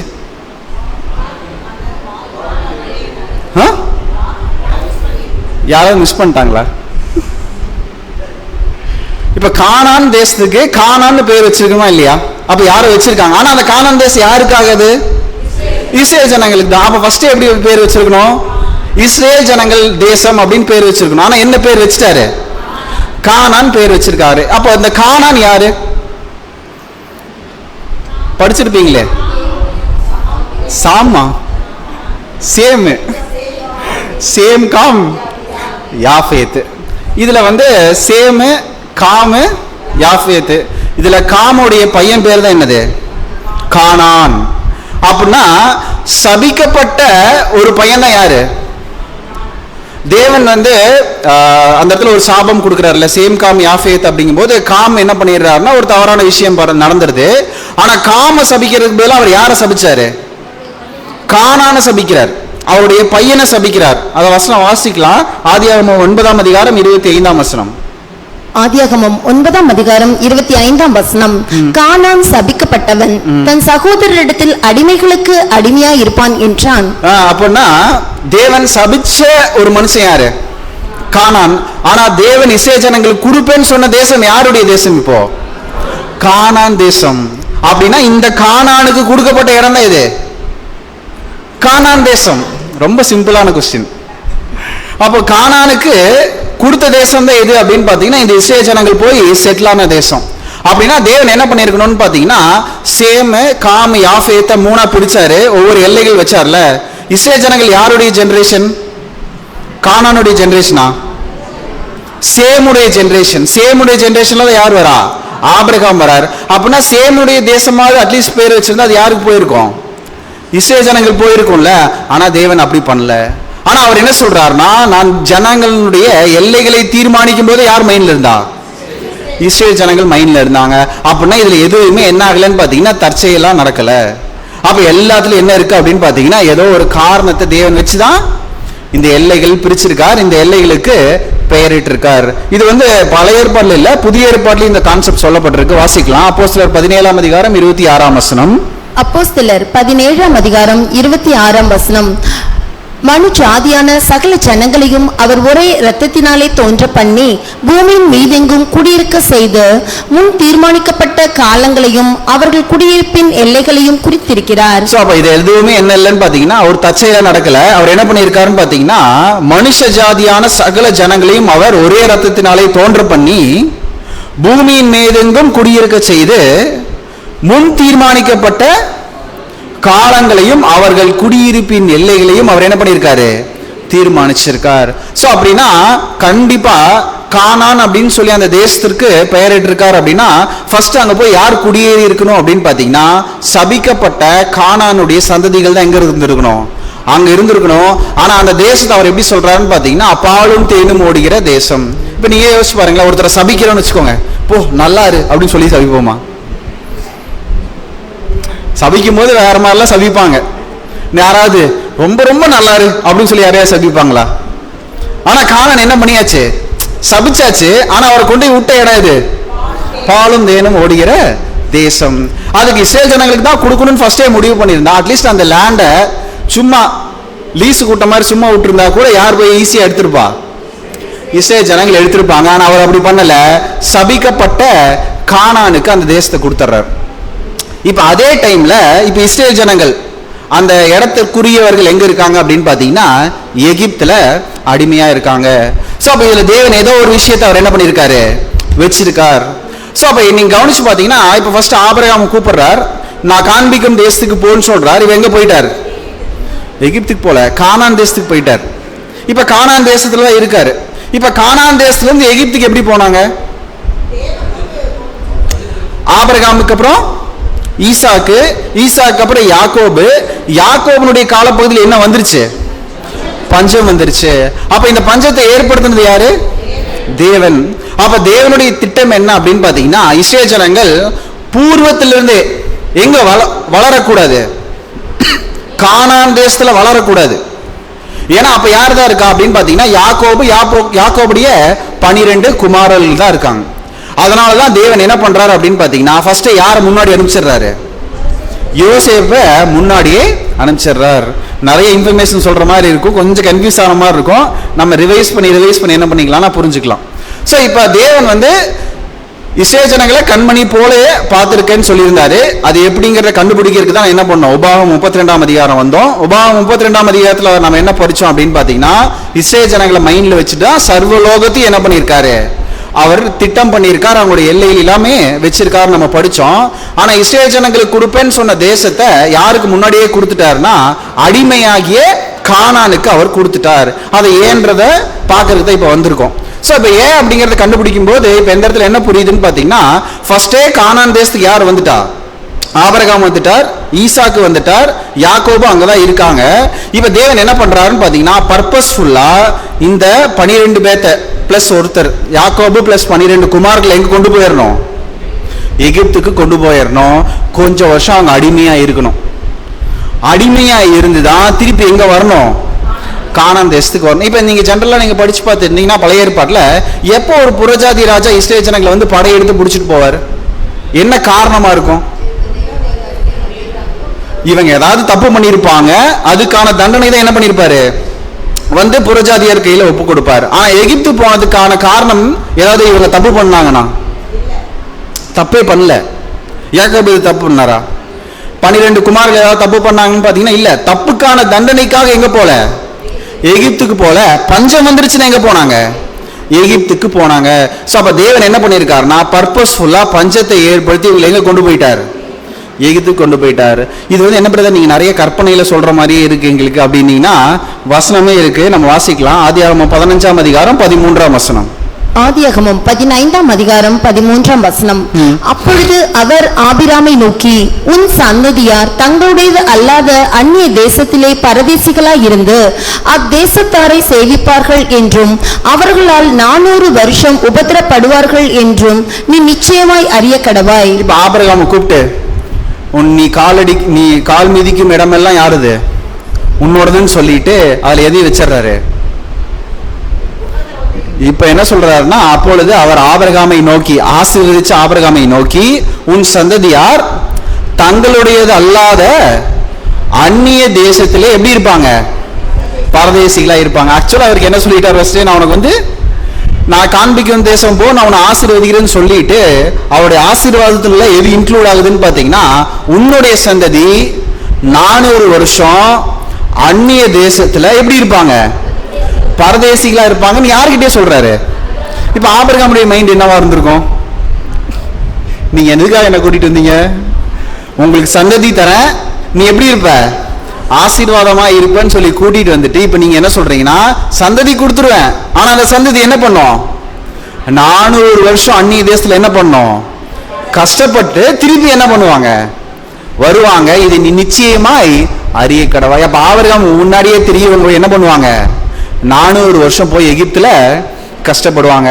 அப்ப எகிப்துக்கு போனது அப்படிங்கிறது தேவனுடைய வெல் பிளான்டு ஒரு திட்டம், அவருடைய முன் தீர்மானிக்கப்பட்ட ஒரு திட்டம் தான் எது அப்படின்னு பாத்தீங்கன்னா, இஸ்ரேல் ஜனங்கள் எங்க போனோம், எகிப்துக்கு போகணும். சரி, இவ்வளவு கஷ்டப்பட்டு என்ன கண்டுபிடிச்சிட்டோம்னா, எகிப்துக்கு கொண்டு போய் விட்டதே யார் தான், தேவன் தான். இப்ப எகிப்துக்கு போய் விட்டதுக்கு அப்புறம் அவங்கள வெளியே கூட்டிட்டு வர ட்ரை பண்றாரு. கொண்டு போய் விட்டதை விட வெளியே கூட்டிட்டு வரது அவருக்கு எப்படி இருந்துச்சு, ரொம்ப கஷ்டமா இருந்துச்சு. வெளியே கூட்டிட்டு வந்துட்டாரு, ஆனா அவன் மைண்ட் இருக்குல்ல, மைண்ட் எங்கே இருந்துச்சு, எகிப்திலே இருந்துச்சு. ஏன் இவ்வளவு தூரம் தேவன் கொண்டு எகிப்தில் விடணும். இப்ப எகிப்துக்கு போகலாம்னு வச்சுக்கோங்க, உதாரணத்துக்கு அவங்களுக்கு விக்கிரக ஆராதனைன்னு ஏதாவது தெரிஞ்சிருக்குமா, அந்நிய தெய்வ வணக்கம்னு ஏதாவது தெரிஞ்சிருக்கணுமா, எதுவுமே தெரியாது. அப்ப டைரக்டா ஆபிரகாம், ஈசாக்கு, யாக்கோபு மாதிரி யார் இருந்திருப்பா, இஸ்ரேல் ஜனங்கள் இருந்திருப்பாங்க. ஏன் அப்படின்னு பாத்தீங்கன்னா எல்லாமே சாதகமா இருக்கு. ஆபிரகாமுக்கு டெஸ்ட் வைக்கிறாரு, ஈசாக்கு, யாக்கோபு. இப்ப இதுக்கப்புறம் பெரிய ஜெனரேஷனா மாறுது. இப்ப இந்த ஜெனரேஷன் அவர் என்ன பண்றாரு அப்படின்னு பாத்தீங்கன்னா, கானான் தேசத்துல வைக்கல, எங்க கூட்டிட்டு போயிடுறாரு, எகிப்துக்கு போ, 400 வருஷம் அங்க என்ன பண்ண, அங்க இரு, அதுக்கப்புறம் நான் என்ன பண்றேன், உங்களை கூட்டிட்டு வரேன் அப்படின்னு சொல்லி அவர் என்ன பண்றாருன்னா கூட்டிட்டு வர்றாரு. இப்ப எகிப்துல போய் ரொம்ப கஷ்டப்படுறாங்க, அடிமைத்தனத்துல இருக்காங்க. இப்ப மோசே அனுப்பிச்சு கூட்டிட்டு வர்றாரு. அப்படி கூட்டிட்டு வரும்போதும் ஒரு வாதை கொடுத்து வெளியே கூட்டிட்டு வரல. எத்தனை வாதை கொடுக்குறாரு, 10 வாதை கொடுக்குறாரு. அதுக்கப்புறம் கடைசி வாதை எப்படின்னா, இவங்களுக்காக எகிப்துல இருக்கக்கூடிய எல்லா தலைச்சன் பிள்ளைகளும் என்ன ஆகுது, சங்காரம் ஆகுது. அப்புறம் வெளியே கூட்டிட்டு வர்றாரு. அப்புறம் செங்கடல் என்ன ஆகுது, பிளக்குது. செங்கடலை கிராஸ் பண்றாங்க, மண்ணா கொடுக்குறாரு, நிறைய யுத்தங்கள் வருது, எல்லாத்தையும் ஜெயிச்சு இப்ப கூட்டிட்டு வந்து எங்க நிறுத்துறாரு, கானானுக்கு முன்னாடி நிறுத்தி இப்ப மோசே சொல்றார், என்ன சொல்றாருன்னா, தேவன் உங்களை எப்படி பார்த்துக்கிட்டாரு, கண்மணி போல பார்த்துக்கிட்டாரு. சர்வ எல்லைகளை திட்டம் பண்ணும்போது உங்களை மைண்ட்ல வச்சுதான் என்ன பண்ணியிருக்காரு. இப்ப அங்க இருக்கவங்களுக்கு என்ன தோணும் அப்படின்னு பாத்தீங்கன்னா, எல்லாம் முன்னாடியே ப்ரீ பிளான் பண்ணியிருந்தா எங்களை டைரக்டா எங்கேயே விட்டுருக்கலாம், கானான்லயே விட்டுருந்தா நாங்க என்ன பண்ணிருக்க மாட்டோம், எகிப்துக்கு போயிருக்க மாட்டோம், வனாந்தர பிரயாணத்துல வந்திருக்க மாட்டோம், மோசே பாவம் பண்ணிருக்க மாட்டாரு, என்ன இருந்திருக்கலாம், அவங்க இஸ்ரேல் தேசத்துல என்ன பண்ணி இருந்திருக்கலாம், வளர்ந்துருக்கலாம்ல. ஆனா தேவன் என்ன பண்ணல, இதை விரும்பல. இவங்க போய் எகிப்துல என்ன பண்ணணும், கஷ்டப்படணும், அடிமையா இருக்கணும், அதுக்கப்புறம் தான் வரணும் அப்படிங்கிறது தான் அவர் என்ன பண்றாரு அப்படின்னு பாத்தீங்கன்னா அவருடைய மைண்ட்ல வச்சுட்டு பேசுறாரு. இப்ப இதை அடிப்படையா வச்சுட்டு இந்த உபாகமம் 32ஆம் அதிகாரத்தை நம்ம தொடர்ந்து கவனிக்கலாம். உபாகமம் 6ஆம் அதிகாரம் 7ஆம் வசனம் வாசிக்கலாம். உபாகமம் 6ஆம் அதிகாரம் 7ஆம் வசனம். நீ அவைகளை உன் பிள்ளைகளுக்கு கருத்தாய் போதித்து, நீ உன் வீட்டில் உட்கார்ந்து இருக்கிற போது, வழியில் நடக்கிற போதும், படுத்துக் கொள்கிற போதும், எழுந்திருக்கிற போதும் அவைகளை குறித்து பேசி. சோ இந்த எக்ஸ்பீரியன்ஸை இப்ப என்ன சொல்றாரு அப்படின்னு பாத்தீங்கன்னா, இஸ்ரேல் ஜனங்கள் கிட்ட அவர் என்ன சொல்றாருன்னா, இது எல்லாத்தையும் நீ நோட் பண்ணிட்டு நீ என்ன பண்ணணும்னா உன்னுடைய அடுத்த ஜெனரேஷனுக்கு சொல்லி கொடுக்கணும். இப்ப நீ இவ்வளவு தூரம் உனக்கு நான் 400 வருஷம் எக்ஸ்பீரியன்ஸ் கொடுத்துருக்கேன்ல, வனாந்தர பிரயாணத்தில் நடத்திட்டு வந்தேன்ல, இது எல்லாத்தையும் நீ என்ன பண்ணுனா உன்னுடைய குழந்தைக்கு சொல்லி கொடுன்றார். அது சாதாரணமா இல்ல. எப்படி சொல்லி கொடுக்கணும்னா, நீ உன் வீட்டில் உட்கார்ந்திருக்கும் போதும், வழியில் நடக்கும் போதும், படுத்துக்கொள்கிறது போதும், எழுந்திருக்கும் போதும். இதுல ஏதாவது இடம் இருக்கா நமக்கு? எல்லாத்தையும் கவர் பண்ணிட்டாரு. நடக்கும்போது, உட்காரும் போது, எந்திரிக்கும் போது. அப்படின்னா என்ன சொல்றாரு அப்படின்னு பாத்தீங்கன்னா, இப்ப கூட ஒரு குழந்தை இருக்கு அப்படின்னா காலையிலிருந்து நீங்க என்ன பண்ணணும் அப்படின்னு பாத்தீங்கன்னா, அதை உட்காரும் போது, அப்புறம் நடக்கும் போது, படுத்திருக்கும் போது, எந்திருக்கும் போது, எல்லா டைமும் எதை சொல்லிட்டே இருக்கணும், தேவன் உங்களுக்கு செஞ்சதை நீங்க சொல்லிட்டே இருக்கணும். ஒருவேளை இந்த எகிப்துங்கிற எக்ஸ்பீரியன்ஸ் இல்லை அப்படின்னா இவங்களுக்கு சொல்றதுக்கு என்ன இருக்காது, எந்த பாயிண்ட்டுமே இருக்காது. ஏன்னா தேவன் டைரக்டா உங்களுக்கு என்ன கொடுத்துறாரு, ஆசீர்வாதம் கொடுத்த மாதிரி இருக்கு. ஆனா இவர் என்ன பண்ணல அப்படின்னு பாத்தீங்கன்னா அதை விரும்பல. அவர் என்ன எதிர்பார்த்தார் அப்படின்னு பாத்தீங்கன்னா, இஸ்ரேல் ஜனங்களை எகிப்துல நான் 400 வருஷம் என்ன பண்ணணும், அடிமைப்படுத்திட்டு தான் எங்க கூட்டிட்டு வரணும், அந்த கானான் தேசத்துக்கு கூட்டிட்டு வரணும். சரி, இதெல்லாம் ஏன் பண்ணீங்க அப்படின்னா, இப்ப என்ன பண்றாருன்னு பாத்தீங்கன்னா, இப்ப இவர் பண்ணதை ஒரு பறவைக்கு கம்பேர் பண்றாரு. நான் இந்த பறவை மாதிரி அப்படின்னு சொல்லிட்டு தேவனே சொல்றார். தேவன் சொல்றார், நான் இந்த பறவை மாதிரி, இந்த பறவை பண்ற மாதிரி தான் நான் பண்ணியிருக்கேன் அப்படின்னு சொல்றார். எங்க சொல்றாரு அப்படின்னு பாத்தீங்கன்னா, அதே உபாகமம் 32ஆம் அதிகாரத்துல 16ஆம் வசனம் 12ஆம் வசனம் வாசிக்கலாம். உபாகமம் 32ஆம் அதிகாரம் 11 மற்றும் 12ஆம் வசனங்கள். கழுகு தன் கூட்டை கலைத்து தன் குஞ்சுகளின் மேல் அசைவாடி தன் செட்டைகளை விரித்து அவைகளை எடுத்து அவைகளை தன் செட்டைகளின் மேல் சுமந்து கொண்டு போகிறது போல கர்த்தர் ஒருவரே அவனை வழி நடத்தினார், அந்நிய தேவன் அவரோட இருந்ததில்லை. இப்போ என்ன சொல்றாருன்னு பாத்தீங்கன்னா, அந்த கண்மணி கான்செப்ட் சொல்லிட்டு இப்ப என்ன சொல்றாருன்னா, நான் யார் மாதிரி, கழுகு மாதிரி, நீங்க யார் அப்படின்னு பாத்தீங்கன்னா குட்டி கழுகுகள். நான் என்ன பண்ணியிருக்கேன் அப்படின்னா, உங்களை கழுகு எப்படி தன்னுடைய குட்டி கழுகுகளை வழி நடத்துமோ அதே மாதிரி தான் நான் என்ன பண்ணேன், உங்களை வழி நடத்தினேன் அப்படின்னு சொல்றாரு. இப்போ இந்த டிரான்ஸ்லேஷன்ல வாசிக்கும் போது கொஞ்சம் சிம்பிளா இருக்கு. இதை ERVன்னு சொல்லி தமிழ் டிரான்ஸ்லேஷன்லாம் அதிலேயே வாசிக்கலாம், சேம் வசனம் தான். கர்த்தர் இஸ்ரவேலுக்கு ஒரு கழுகை போன்று இருந்தார். ஸ்ட்ரைட்டா சொல்லிட்டார், இஸ்ரேல் ஜனங்களுக்கு தேவன் எப்படி மாறி, கழுகு மாறி. அடுத்தது, ஒரு கழுகு தன் குஞ்சுகளை பறக்க கற்பிக்கும் போது அவற்றை கூட்டிலிருந்து கீழே தள்ளும். ஃபர்ஸ்ட் பாயிண்ட், கழுகு தன்னுடைய குட்டி கழுகுக்கு பறக்க கத்து கொடுக்கும் போது என்ன பண்ணிருமாமா, ஃபர்ஸ்ட் ப்ராசஸ் என்ன பண்ணுமாமா, எங்கிருந்து கீழே தள்ளும், கண்மலையிலிருந்து என்ன பண்ணிருமாமா, கீழே தள்ளிருமாமா. அப்ப தேவன் என்ன சொல்றாருன்னா, நான் யார் மாதிரி, கழுகு மாதிரி. நான் புறா மாதிரிலாம் கிடையாது, யார் மாதிரி, கழுகு மாதிரி. கழுகு என்ன பண்ணும், தன் குஞ்சுகளுக்கு பறக்க கற்பிக்கும் போது அவற்றை கூட்டிலிருந்து கீழே தள்ளும். இது ஏன் அவர்கள் இஸ்ரேல் ஜனங்களுக்கு சொல்லணுங்கிறதா இப்ப மேட்ச் பண்ண போறோம். அடுத்த பாயிண்ட், பின் அது தன் குஞ்சுகளை காப்பதற்கு அவற்றோடு பறக்கும். தள்ளி விட்டுட்டு வேடிக்கைலாம் பார்க்காது, என்ன பண்ணும், பக்கத்திலேயே பறக்கும். இப்போ கீழே ஒரு குட்டி கழுகு விழுந்துட்டு இருக்கு அப்படின்னா பக்கத்துல எதுவும் பறந்துட்டு இருக்கும், கூட அந்த தாய் கழுகு என்ன பண்ணிட்டு இருக்கோம், பக்கத்திலே பறந்துட்டு இருக்கோம். அடுத்தது, அவை விழும்போது தன் ரெக்கைகளை விரித்து அவற்றை பிடித்துக் கொள்ளும். அது பாதுகாப்பான இடத்திற்கு குஞ்சுகளை சிறகுகளில் தாங்கி எடுத்து செல்லும். கர்த்தர் இதனை போன்றவர், கர்த்தர் இதனை போன்றவர். அப்படின்னா கீழே விழுந்துட்டு இருக்கோம், பக்கத்திலேயே இவர் பறந்துட்டு இருப்பாரு, யாரு, தாய்க்கழுகு பறந்துட்டு இருக்கோம். ஒருவேளை இதனால பறக்க முடியாம போய் தரையில மோதும் போது யார் உள்ள தூக்கிடுவா, தாய்க்குழு அதனுடைய இறகை வச்சு என்ன பண்ணிடும், அப்படியே தாங்கி பாதுகாப்பான இடத்துக்கு எங்க பண்ணிடும், தூக்கிட்டு போயிடும். இப்ப தள்ளி விடும் போது ஒருவேளை இப்ப நம்ம கழுகுன்னு வச்சுக்கோங்க, இப்ப நம்மள இப்படி தள்ளி விடுறாங்க, குழியில தள்ளி விடுறவங்களை எப்படி நினைப்போம், ஒண்ணு நினைக்க மாட்டீங்க, இன்னும் இப்படி தள்ளி விட்டாங்களாம. அதை நம்ம பார்க்கும்போதே நம்மளுடைய ஒரு குழியில ஒருத்தர் தள்ளுறாருன்னு வச்சுக்கோங்களேன், அவர் வாழ்க வளமுடன் சொல்லிட்டா கீழே குதிப்போம், என்ன பண்ணுவோம், எவ்வளவு தூரம் அவரை திட்ட முடியுமோ திட்டிட்டு அப்படியே கீழே போவாங்க. ஆனா இப்ப தேவன் என்ன சொல்றாருன்னா, நான் தாய் கழுகு மாதிரி, நீங்க குட்டி கழுகு அப்படின்னா ஃபர்ஸ்ட் நான் என்ன பண்ணுவேன், உங்களை ஒரே தள்ளு. இப்ப கீழே விழுகுதுன்னு வச்சுக்கோங்களேன், ஒரு 10 அடியில இருந்து விழுந்தோம்னா டக்குனு கீழே விழுந்துருவோம். அது எங்க கொண்டு கூட்டை கட்டும், மலை மேல. இப்ப கூட்டுல இருந்து கீழே தள்ளும் போது காத்து என்ன ஆகும், வேகமா அடிக்கும். அப்படி கீழே விழுக போறதுங்கிறது அதுக்கு ஒரு எக்ஸ்பீரியன்ஸ் தானே. அது எப்படி இருக்கும் அப்படின்னு பாத்தீங்கன்னா ரொம்ப கடுமையான எக்ஸ்பீரியன்ஸ். ஆனா அந்த எக்ஸ்பீரியன்ஸ்ல பக்கத்துல தாய் கழுகு பறக்குதுன்னு தெரியுமா, தெரியாது. ஏன்னா இது இப்படி கீழே போயிட்டு இருக்கு, ஆனா பக்கத்துல யார் இருக்கா, தாய் கழுகு இருக்கு, ஆனா தெரியாது. இது என்ன பண்ணிட்டே வரும், பயங்கர கஷ்டத்தோட வந்துட்டு இருக்கும். கீழே போய் தரையில மோதும்போது யார் வந்துருவா, அந்த கழுகு அம்மா என்ன பண்ணிடும், அப்படியே அந்த இறகுல தூக்கி மேலே கொண்டு போயிடும். இப்ப மேலே கொண்டு வச்சுட்டு சும்மா இருக்குமா, என்ன பண்ணும், திருப்பி தள்ளி விட்டுரும். எப்ப வரைக்கும் தள்ளிட்டே இருக்கும், அது பறக்கிற வரைக்கும். இது ஏன் இஸ்ரேல் ஜனங்கள்ட்ட அவர் சொல்லணும். உபாகமம் 32ஆம் அதிகாரத்துல வரை இதை படிச்சோம். இதுல நீங்க கண்மணின்னு சொல்லிட்டு இப்ப இவ்வளவு எக்ஸ்பீரியன்ஸ் எல்லாம் நான் உங்களுக்கு கொடுத்துருக்கேன் அப்படின்னு சொல்லிட்டு இப்ப என்ன சொல்றாருன்னா, என்னுடைய ட்ரைனிங் மற்ற பறவைகள் மாதிரி இருக்காது, என்னுடைய ட்ரைனிங் எப்படி இருக்குன்னு பார்த்தீங்கன்னா கழுகு மாதிரி தான் இருக்கும். கழுகு எப்படி தன்னுடைய நெக்ஸ்ட் ஜெனரேஷனை ட்ரெயின் பண்ணுதோ அதே மாதிரி தான் நானும் என்ன பண்ணுவேன், உங்களை ட்ரெயின் பண்ணுவேன். ஆனால் ஃபர்ஸ்ட் நான் என்ன சொல்லிடுவேன், நீங்க யார் மாதிரி, என்னுடைய கண்மணி மாதிரி. அப்ப கண்மணி அப்படின்னா கண்ணுக்குள்ள வச்சு பாத்துக்கிறது கிடையாது, கண்ணுக்கு முன்னாடியே வச்சு பாத்துக்கிறது.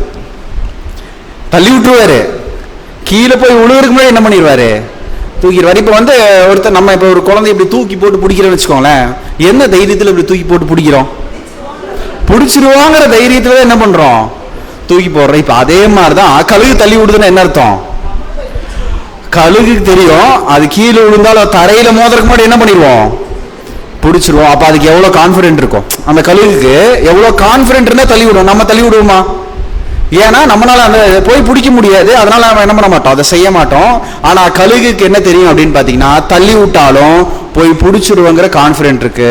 இப்ப தேவன் என்ன பண்ணுவார் அப்படின்னு பாத்தீங்கன்னா, இஸ்ரேல் ஜனங்களுக்கு கானான் தேசம் தரேன்னு சொல்லிட்டாரு, டைரக்டா ஆபிரகாம கொண்டு கானான் தேசத்துல வச்சாச்சு. அப்படியே அந்த ஜெனரேஷன் பெருகணுங்கிறது தேவன் எதிர்பார்க்கல.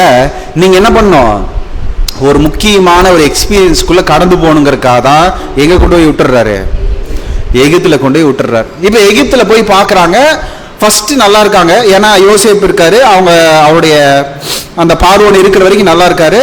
அந்த பார்வோன் மரிச்சு போனதுக்கு அப்புறம் அடிமைத்தனம் ஸ்டார்ட் ஆகுது, அங்க கஷ்டப்படுறாங்க.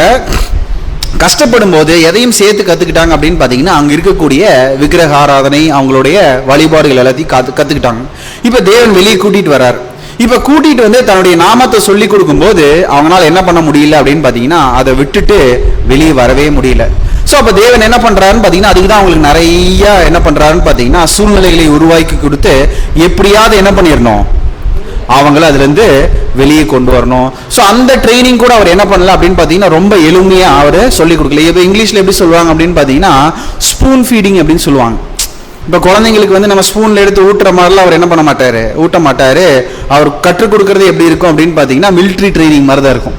கழுகு மாதிரி தான் அவர் என்ன பண்ணுவாரு, கத்துக் கொடுப்பாரு. சோ அப்ப அவர் என்ன பண்ணார் அப்படின்னு பாத்தீங்கன்னா, எந்த இடத்துலயுமே இஸ்ரேல் ஜனங்களுக்கு முழுமையா சாதகமான ஒரு சூழ்நிலையை அவர் ஏற்படுத்தியே வைக்கல.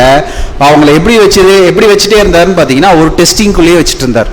அவங்கள சோதிப்பதற்கு என்ன பண்ணிட்டே இருந்தாருன்னு பாத்தீங்கன்னா, சூழ்நிலைகள் கொண்டு வச்சுக்கிட்டே இருந்தார். எதுக்காக அப்படின்னு பாத்தீங்கன்னா, ட்ரெயின் பண்றதுக்காக. இப்ப இந்த கழுகு ஏன் இப்படி தள்ளி விட்டு கத்து கொடுக்குது, கழுகு கொண்டு போய் ஒரு கீழே தரையில குட்டி கழுகு கொண்டு வச்சுட்டு, நீ பறந்தா பறக்காட்டி போ அப்படின்னு சொல்லிட்டு அவர் என்ன பண்ணிருக்கலாம், அந்த பெரிய கழுகு போயிருக்கலாம்ல. ஏன் இந்த மாதிரி ட்ரெயின் பண்ணுது, பறக்க கத்துக்கிறது கீழே வச்சுட்டு பறன்னு சொன்னா பறந்துடாதா?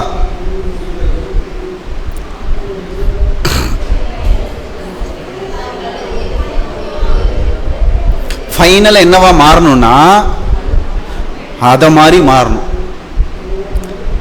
அந்த தாய்க்களினுடைய நோக்கம் என்னன்னா, ஃபைனலா நீ யார் மாதிரி மாறிடணும், என்ன மாதிரி மாறணும். என்ன மாதிரி மாறணும்னா இப்படி பண்ணாதான் நீ என்ன பண்ண முடியும், என்ன மாதிரி மாற முடியும். அப்ப இந்த ட்ரைனிங் ப்ராசஸ் நோக்கம் என்னன்னா, தேவனுடைய குணலட்சணத்தை யார் கத்துக்கணும், இஸ்ரேல் ஜனங்கள் கத்துக்கணும். சோ அப்ப இஸ்ரேல் ஜனங்களை தேவன் எப்படி ட்ரெயின் பண்றாருன்னா, அவங்க யார் மாதிரி மாறிடணும், தன்னை போல மாறணுங்கிறதுக்கு தான் அவர் என்ன பண்றாருன்னு பாத்தீங்கன்னா, இந்த மாதிரி ஒரு ட்ரைனிங்கை அவர் சூஸ் பண்றாரு. கழுவோட ட்ரைனிங். கழுகு என்ன பண்ணும் அப்படின்னு பாத்தீங்கன்னா, ஃபர்ஸ்ட் எடுத்தோன்னே இந்த குட்டி கழுகுக்கு 8 to 10 வாரம் நல்லா ஃபுட்டு கொடுக்குமாமா. அதுவே போய் இறையை எடுத்துட்டு அது என்ன பண்ணுவோம்னு பாத்தீங்கன்னா, ஊட்டி விடுமாமா, அதுக்கு உணவு கொடுக்கும். 10 வாரம் இதை என்ன பண்ணிட்டே இருக்கும் அப்படின்னு பாத்தீங்கன்னா, இந்த மாதிரி சாப்பாடு கொடுத்துட்டே இருக்கும். 10 வாரம் கழிச்சு என்ன பண்ணிடும் அப்படின்னு பாத்தீங்கன்னா, டக்குன்னு மேல இருந்து என்ன பண்ணிடும், கீழே தள்ளிடும். இப்ப இதுக்கு இன்ஸ்ட்ரக்ஷன்லாம் கொடுக்காது. கழுகு நல்லா பார்த்துக்கோ, இது 9வது வாரம், அடுத்தது 10வது வாரம். 10வது வாரம் 12 மணிக்கு என்ன பண்ணிடுவேன், உன்னை தள்ளிடுவேன், நீ என்ன பண்ணு, ரெடியாருன்னு சொல்லிட்டா தள்ளிவிடும். 10வது வாரம் அது எப்பனே தெரியாது, சர்ப்ரைஸாக என்ன பண்ணும், தள்ளிவிடும். அப்படி தள்ளி விட்டுட்டு அது என்ன பண்ணும், நேராக கீழே விழுகிறதுக்கு முன்னாடி தூக்கிட்டு போயிடும். அப்போ ஃபர்ஸ்ட் அதுக்கு என்ன தெரிஞ்சிடும் அப்படின்னு பார்த்தீங்கன்னா, ஃபர்ஸ்ட் அட்டம்ப்ட்ல என்ன பண்ண முடியாது, அது பறக்க முடியாது. கண்டிப்பா 2-3 அட்டம்ப்ட் ஆகும். ஸோ ஃபர்ஸ்ட் டைம் தள்ளும் போது அந்த குட்டிகளுக்கு என்ன பயமா இருக்கும் அப்படின்னு பார்த்தீங்கன்னா, என்ன இப்படி தள்ளி விட்டாங்களேன்னு பயப்படும். 2வது 3வது டைம்ல என்ன புரிஞ்சுக்கும், ஓகே நம்மள என்ன பண்ணிட்டு இருக்கு, ட்ரெயின் பண்ணிட்டு இருக்கு அப்படின்னு தெரிஞ்சிடும். அதனால என்ன பண்ணும் அப்படின்னு பார்த்தீங்கன்னா, அந்த குட்டிகளுக்கு நெக்ஸ்ட் பறக்க ட்ரை பண்ணும். ஆனா ஒண்ணு மட்டும் நிச்சயம், இந்த தள்ளி விடுறது எத்தனை தடவை நடந்துட்டே இருக்கும்? பறக்கிற வரைக்கும் என்ன ஆகிட்டே இருக்கும்? இது நடந்துட்டே இருக்கும். சீக்கிரம் பறக்க கற்றுக்கிட்டா என்ன பண்ணிக்கலாம்? தள்ளி விடுற ப்ராசஸ்லேருந்து தப்பிச்சுக்கலாம் அப்படின்னு நம்ம பார்க்கணும். ஸோ அப்போ இது எல்லாமே என்னுடைய நோக்கம் என்ன அப்படின்னு பார்த்தீங்கன்னா, அல்டிமேட்டா இது கழுகு மாதிரியே மாறிடணும். அந்த குட்டி கழுகு என்னவா மாறணும்? கழுகா மாறணும். இப்போ அந்த கழுகுக்கு என்ன கேரக்டர்ஸ் இருக்கு அப்படின்னு பார்த்தீங்கன்னா, நிறைய கேரக்டர்ஸ் இருக்கு. அதில் முக்கியமான ஒரு 5 கேரக்டர் என்ன பண்ணலான்னு பார்த்தீங்கன்னா இந்த சப்ஜெக்ட்டுக்கு எடுத்துக்கலாம். ஃபர்ஸ்ட் என்ன அப்படின்னு பார்த்தீங்கன்னா, கழுகுக்கு ஒரு பவர்ஃபுல் விஷன் இருக்குமாமா. பயங்கரமான தொலைநோக்கு பார்வை வந்து அதனுடைய கண்களுக்கு இருக்குமாமா. எதுக்காக அந்த மாதிரி நல்ல தொலைநோக்கு பார்வை இருக்கு அப்படின்னு பார்த்தீங்கன்னா, அதனுடைய இறை எங்க இருந்தாலும் கரெக்டாக கண்டுபிடிச்சிருமாமா. நீ இப்போ நமக்கு வந்து டெக்னாலஜி வளர்ந்ததுனால நிறைய வீடியோஸ்லாம் நம்மளால பார்க்க முடியுது. என்ன பண்ணுதுன்னு பார்த்தீங்கன்னா, ஒரு கடல் இருக்கு, கடலுக்குள்ள மீன் இருக்கு. இது என்ன பண்ணுதுன்னு பார்த்தீங்கன்னா, அந்த கழுகு நேரம் வந்து அந்த தண்ணியில விழுந்து தண்ணிக்குள்ள போயிடுது. போய் அந்த மீன் என்ன பண்ணுது? பிடிச்சி தண்ணியிலேருந்து மேலே வந்து பறக்குது. கையில் என்ன இருக்குன்னு பார்த்தீங்கன்னா அந்த மீன் இருக்கு. ஸோ இப்போ நம்மளால ஒரு மீன் வந்து நம்ம ஃபிஷ் டேங்கில் இருக்க மீனை பிடிக்கிறதுக்கே நம்ம என்ன பண்ணுவோம்? அவ்வளோ கஷ்டப்படுவோம். ஆனால் அது என்ன பண்ணுது அப்படின்னு பார்த்தீங்கன்னா, அவ்வளோ பெரிய ஏரியாவில் இருக்கக்கூடிய தண்ணியில் இருக்கக்கூடிய மீனை அது என்ன பண்ணுது? உள்ளே பூந்து கரெக்டாக பிடிச்சது என்ன பண்ணுது? தூக்கிட்டு வருது அப்படின்னு நம்ம பார்க்குறோம். ஸோ எதுக்காக இந்த பவர்ஃபுல் விஷன் அப்படின்னு பார்த்தீங்கன்னா, 2 விஷயம். ஒன்று என்ன அப்படின்னு பார்த்தீங்கன்னா, கரெக்டான உணவு அது என்ன பண்ணிடணும்? அதுக்கு வேணும்.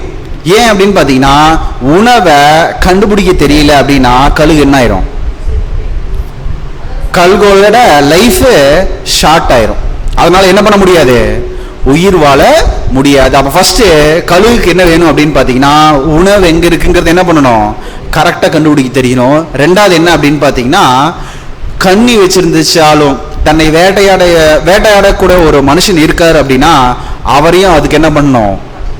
கண்டுபிடிக்க தெரியணும். ஸோ அப்போ கழுகு மாதிரி ட்ரெயின் பண்ணணும் தேவன் ஏன் விருப்பப்படுறாருன்னா, அதில் முக்கியமான ஒரு 5 கேரக்டர் என்ன அப்படின்னு பார்த்தீங்கன்னா, ஃபர்ஸ்ட் அதனுடைய பவர்ஃபுல் விஷன். அந்த பவர்ஃபுல் விஷனை வச்சு அதை என்ன பண்ணிக்கணும்?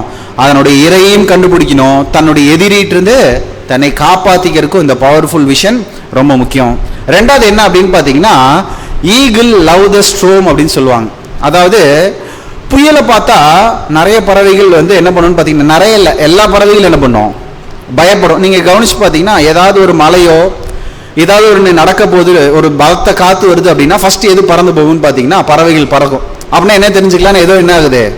பலத்த காற்று வருது அப்படின்ட்டு.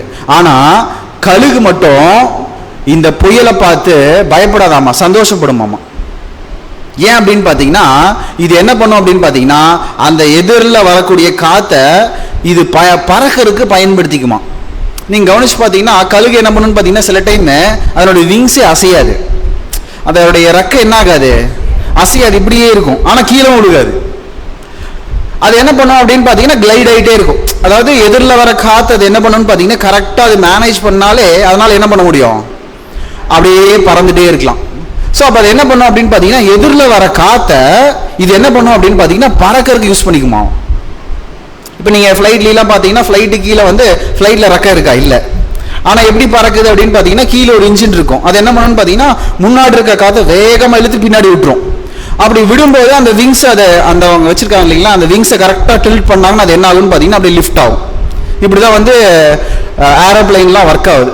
இப்போ அதே மாதிரி இது என்ன பண்ணும் அப்படின்னு பார்த்தீங்கன்னா, எதிரில் வர காற்றை கரெக்டாக மேனேஜ் பண்ணி அதை என்ன பண்ணணும்னு பார்த்தீங்கன்னா அந்த பறக்கும் அப்படின்னு நம்ம பார்க்குறோம். ஸோ அப்போ 2வது முக்கியமான கேரக்டர் என்ன அப்படின்னு பார்த்தீங்கன்னா, புயல் வருது அப்படின்னா இது என்ன பண்ணும்? அதை பார்த்து பயப்படாது, சந்தோஷமாக என்ன பண்ணும்? அதை கடந்து போகும். 3வது என்ன அப்படின்னு பார்த்தீங்கன்னா, ஈகிள்ஸ் ஆர் ஹை ஃப்ளையர்ஸ். இது என்ன பண்ணாதுன்னு பார்த்தீங்கன்னா, மற்ற பறவைகளுடைய ஹைட்லேயே பறக்காது. இது என்ன பண்ணும்? ரொம்ப ஹைட்டில் தான் போய் பறக்கும். மற்ற பறவைகள் இது கூட வந்து காம்படிஷன்லாம் பண்ணிச்சுன்னா அது என்ன பண்ணாது? அவங்க கூட காம்படிட்லாம் பண்ணிகிட்டே இருக்காது. இது பாட்டுக்கு என்ன பண்ணிடும்? மேலே போயிடும். இன்னும் மேலே ஏதாவது இருந்துச்சுன்னா அதுக்கு மேலே இது என்ன பண்ணும்? போகும். ஒரு ஸ்டேஜுக்கு மேலே மற்ற பறவைகளால் என்ன பண்ண முடியாது? மேலே வர முடியாது. இது என்ன பண்ணிகிட்டே இருக்கும்? மேலே போயிட்டே இருக்கும். அடுத்தது என்ன அப்படின்னு பார்த்தீங்கன்னா, பயமே இருக்காது. ஈகிளுக்கு என்ன இருக்காது? பயமே இருக்காது. கடைசி பாயிண்ட் என்ன அப்படின்னு பார்த்தீங்கன்னா, அது என்ன பண்ணும் அப்படின்னு பார்த்தீங்கன்னா, சாகிறதுக்கு முன்னாடி தன்னை போல அட்லீஸ்ட் ஒருத்தரையாவது உருவாக்கிட்டு தான் சாகும். ஈகிள் அந்த கழுகு சாகிறதுக்கு முன்னாடி அதனுடைய பீரியட் இருக்கு இல்லைங்களா, அது முடியறதுக்கு முன்னாடி தன்னை போல இன்னொன்னு உருவாக்கிட்டு தான் அது என்ன ஆகும், சாகும். ஸோ இதுதான் ஈகிளுடைய கேரக்டர். இப்ப தேவன் என்ன நினைக்கிறார் அப்படின்னு பாத்தீங்கன்னா, இஸ்ரேல் ஜனங்களை ஒரு கழுகு மாதிரி உருவாக்கணும் அப்படின்னா, எதுக்காக கழுகு மாதிரி உருவாக்கணும் அப்படின்னா அதுக்கு இந்த மாதிரி கேரக்டர்லாம் வேணும். இப்ப இந்த கேரக்டர்ல என்ன ஆகாது அப்படின்னு பாத்தீங்கன்னா, தரையில உட்கார வச்சு கத்து கொடுத்தா கத்துக்காது. அதை என்ன பண்ணிடணும், நேரம் மலை உச்சி கூட்டிட்டு போகணும், அங்க கொஞ்சம் சாப்பாடு கொடுக்கணும், சாப்பாடு கொடுத்து பறக்கறதுக்கு ரெடி அப்படின்னா என்ன பண்ணிடும், ஒரே தள்ளு தள்ளும், கீழே உழுகும், அந்த காத்துல அலமோதும், பயப்படும், அப்புறம் போய் தூக்கிட்டு வரும். இப்படியே ட்ரெயின் பண்ணும்போது கொஞ்ச நாள் அதுக்கு என்ன தெரிஞ்சிடும் அப்படின்னு பார்த்தீங்கன்னா, இந்த கேரக்டர்லாம் வந்துடும். தொலைநோக்கு பார்வை வந்துடும், பயம் போயிடும், புயலை பார்த்து பயப்படாது, அதுக்கப்புறம் நல்ல உயர பறக்கிறதுக்கு கற்றுக்கும். அதே போல் என்ன புரிஞ்சுக்கணும், நம்மளும் சாகறதுக்கு முன்னாடி என்ன பண்ணிடணும், ஒருத்தருக்காவது இதை கற்றுக் கொடுத்தா நம்மளும் என்ன பண்ணோம், நம்மளுடைய லைஃப்பை முடிக்கணுங்கிறத அது புரிஞ்சுக்கும் அப்படின்னு நம்ம பார்க்குறோம். ஸோ அப்போ இது எல்லாமே நீங்கள் கவனிச்சு பார்த்தீங்கன்னா, இந்த கழுகுனுடைய கேரக்டர் வந்து பைபிள்லேயே இருக்கு. இப்போ இந்த இடத்துல தேவனாய் சொல்றார், நான் வந்து இஸ்ரேல் ஜனங்களுக்கு கழுகை போன்றவன் அப்படின்னா, தேவன் வந்து தன்னுடைய கேரக்டரை கம்பேர் பண்றதுக்கு அவ்வளோ சீக்கிரத்தில் யாரையும் உதாரணம் எடுக்க மாட்டார். ஏன்னா அவருடைய கேரக்டர் வந்து ஒரு மேலான ஒரு விஷயம் இல்லைங்களா. அந்த கேரக்டர் கம்பேர் பண்றதுக்கு ஒரு மிருகம் இருக்கு, ஒரு பறவை இருக்கு அப்படின்னா அது எதுன்னு பார்த்தீங்கன்னா கழுகு அப்படின்னு நம்ம பார்க்குறோம். ஏன்னா இது எல்லா கேரக்டருமே எதுக்கு இருக்கு அப்படின்னு பார்த்தீங்கன்னா கழுகுக்கு இருக்கு. கழுகு பற்றி நம்ம நிறைய டைமென்ஷனில் படிச்சிருப்போம். அது வந்து அதனுடைய வாழ்க்கை வந்து 70 வருஷம்னா 35 வருஷத்துல என்ன பண்ணுன்னு பார்த்தீங்கன்னா, அதனுடைய இறகுகளை உடச்சிக்கும், அதனுடைய மூக்கெல்லாம் என்ன பண்ணிடும், உடச்சிரும். அது வேற சப்ஜெக்ட். ஸோ இப்போ இதில் நீங்கள் கவனிக்கக்கூடியது என்ன அப்படின்னு பார்த்தீங்கன்னா, ஈகிளினுடைய கழுகுனுடைய பிரதான குணலட்சணம் என்ன, வசனங்கள் கூட இதுக்கு நமக்கு சப்போர்ட் பண்ணும். வாசிக்கலாம். யோபு 39 அதிகாரம் 27 முதல் 29 வசனங்கள். யோபு 39 அதிகாரம் 27 முதல் 29 வசனம் வரை. உன் கற்பனையினாலே கழுகு உயர பறந்து உயரத்திலே தன் கூட்டை கட்டுமோ, அது கண்மலையிலும் கண்மலையின் சிகரத்திலும் அரணான ஸ்தலத்திலும் தங்கி வாசம் பண்ணும், அங்கே இருந்து இரையை நோக்கும், அதன் கண்கள் தூரத்தில் இருந்து அதை பார்க்கும். வீடு கட்டுறது எங்க கட்டுமாமா, கண்மலை சிகரத்துல. ஆனா உணவு எங்க இருக்கும், தரையில. அப்ப என்ன பண்ணும் அப்படின்னு பாத்தீங்கன்னா, கண்மலை சிகரத்திலும் அரணான ஸ்தலத்திலும் தங்கி வாசம் பண்ணும், அங்கே இருந்து இரையை நோக்கும், அதன் கண்கள் தூரத்திலிருந்து அதை பார்க்கும். அப்போ ஏன் கழுகுனால அவ்வளோ தூரம் போய் இருந்தாலும் அதனுடைய லைஃப் ரன் ஆயிட்டு இருக்கு அப்படின்னு பாத்தீங்கன்னா, அதனுடைய பார்வை பூமியில் இருக்கக்கூடிய இரை என்ன பண்ணிடும், கரெக்டா இது என்ன பண்ணும், கண்டுபிடிக்கும் அப்படின்னு நம்ம பார்க்குறோம். ஸோ அப்போ இஸ்ரேல் ஜனங்களுக்கு என்ன தேவை அப்படின்னு பார்த்தீங்கன்னா, எது சரியான உணவுங்கிறது இஸ்ரேல் ஜனங்களுக்கு தெரியணும். அதனால கொண்டு எங்கே வச்சாரு, எகிப்தில். அங்கே என்ன இருக்கு, விக்கிரக ஆராதனையும் இருக்கு, அதெல்லாம் பார்க்குறாங்க. வெளியே கூட்டிட்டு வந்து இஸ்ரேல் ஜனங்களுக்கு நியாயப்பிரமாணத்தை கொடுக்குறாரு. ஆனால் அவங்களுக்கு எதுதான் பெருசாக தெரியுது, கண்ணுக்குட்டி தான் பெருசாக தெரிஞ்சு. அந்த கண்ணுக்குட்டி தான் என்ன ஆயிடுச்சு, அவ்வளோ பெருசாக தெரிஞ்சுது. ஆனால் மற்ற நிறைய அற்புதங்கள் செஞ்சு கூட்டிட்டு வர்றாரு. அதை அவங்களால என்ன பண்ண முடியல, புரிஞ்சுக்க முடியல.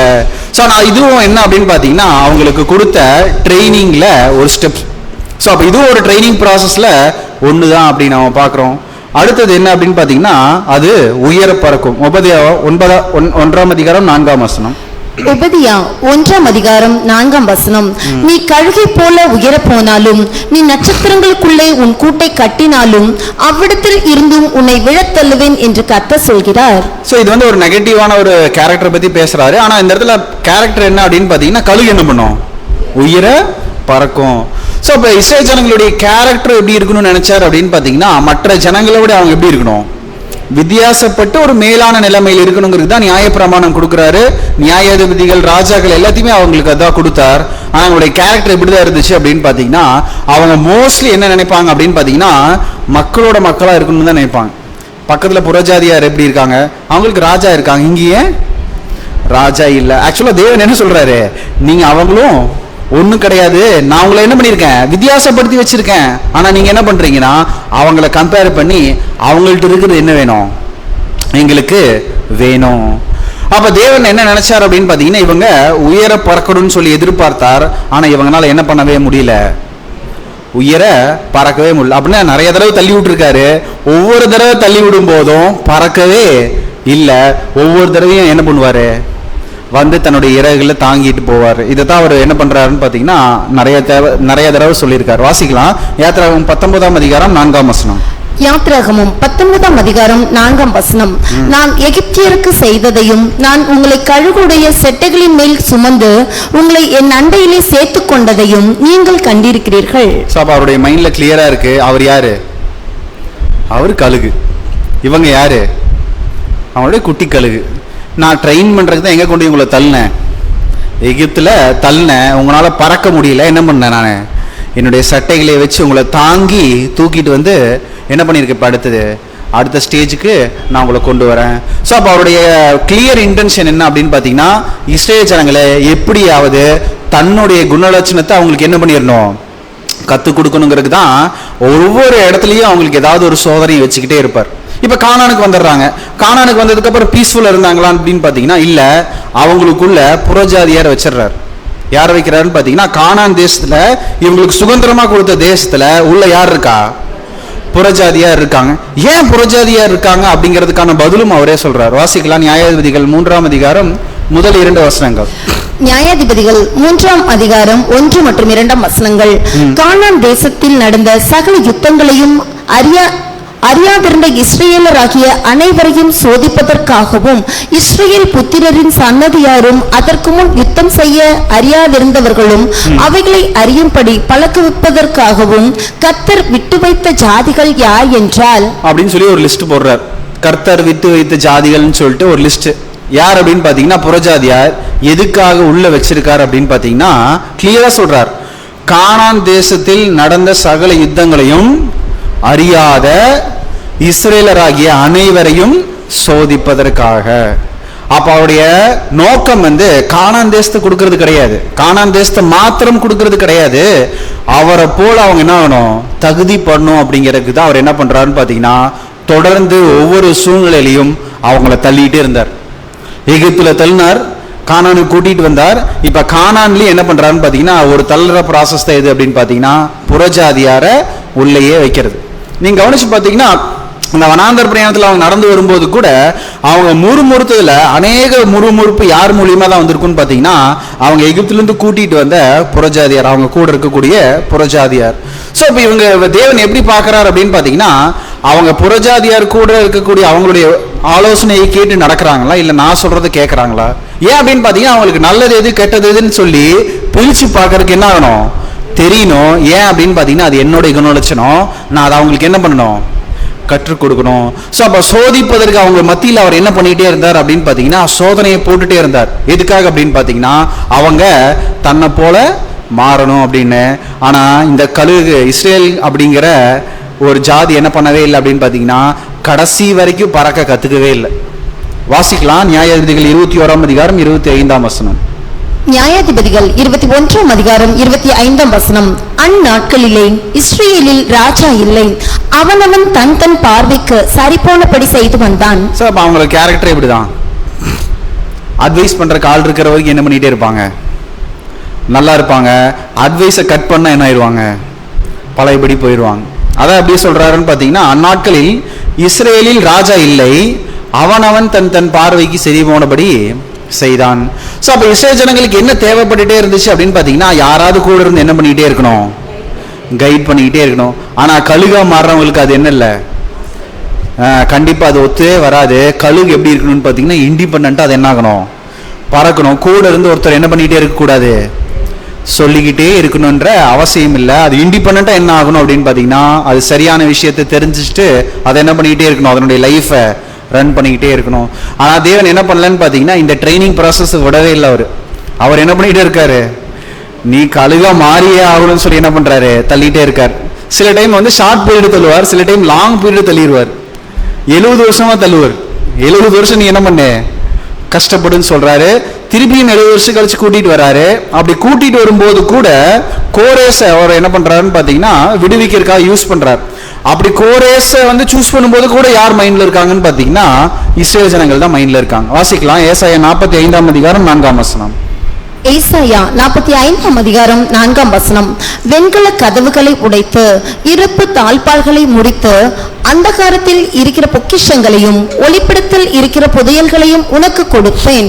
நான் என் தாசனாகிய யாக்கோபின் நிமித்தமும் நான் தெரிந்து கொண்ட இஸ்ரவேலின் நிமித்தமும் நான் உன்னை பெயர் சொல்லி அழைத்து நீ என்னை அறியாதிருந்தும் உனக்கு நாமம் தரித்தேன். இப்ப கோரேஸ் செலக்ட் பண்ணும்போது அவர் சொல்றார், நான் வந்து உன்னை எதுக்காக கூப்பிட்டுருக்கேன்னா நீ போய் இரும்பு தாழ்பாள்களை உடைக்கணும், ராஜ்யங்களெல்லாம் பிடிக்கணுங்கிறது தான் அவனை கூப்பிட்டேன்.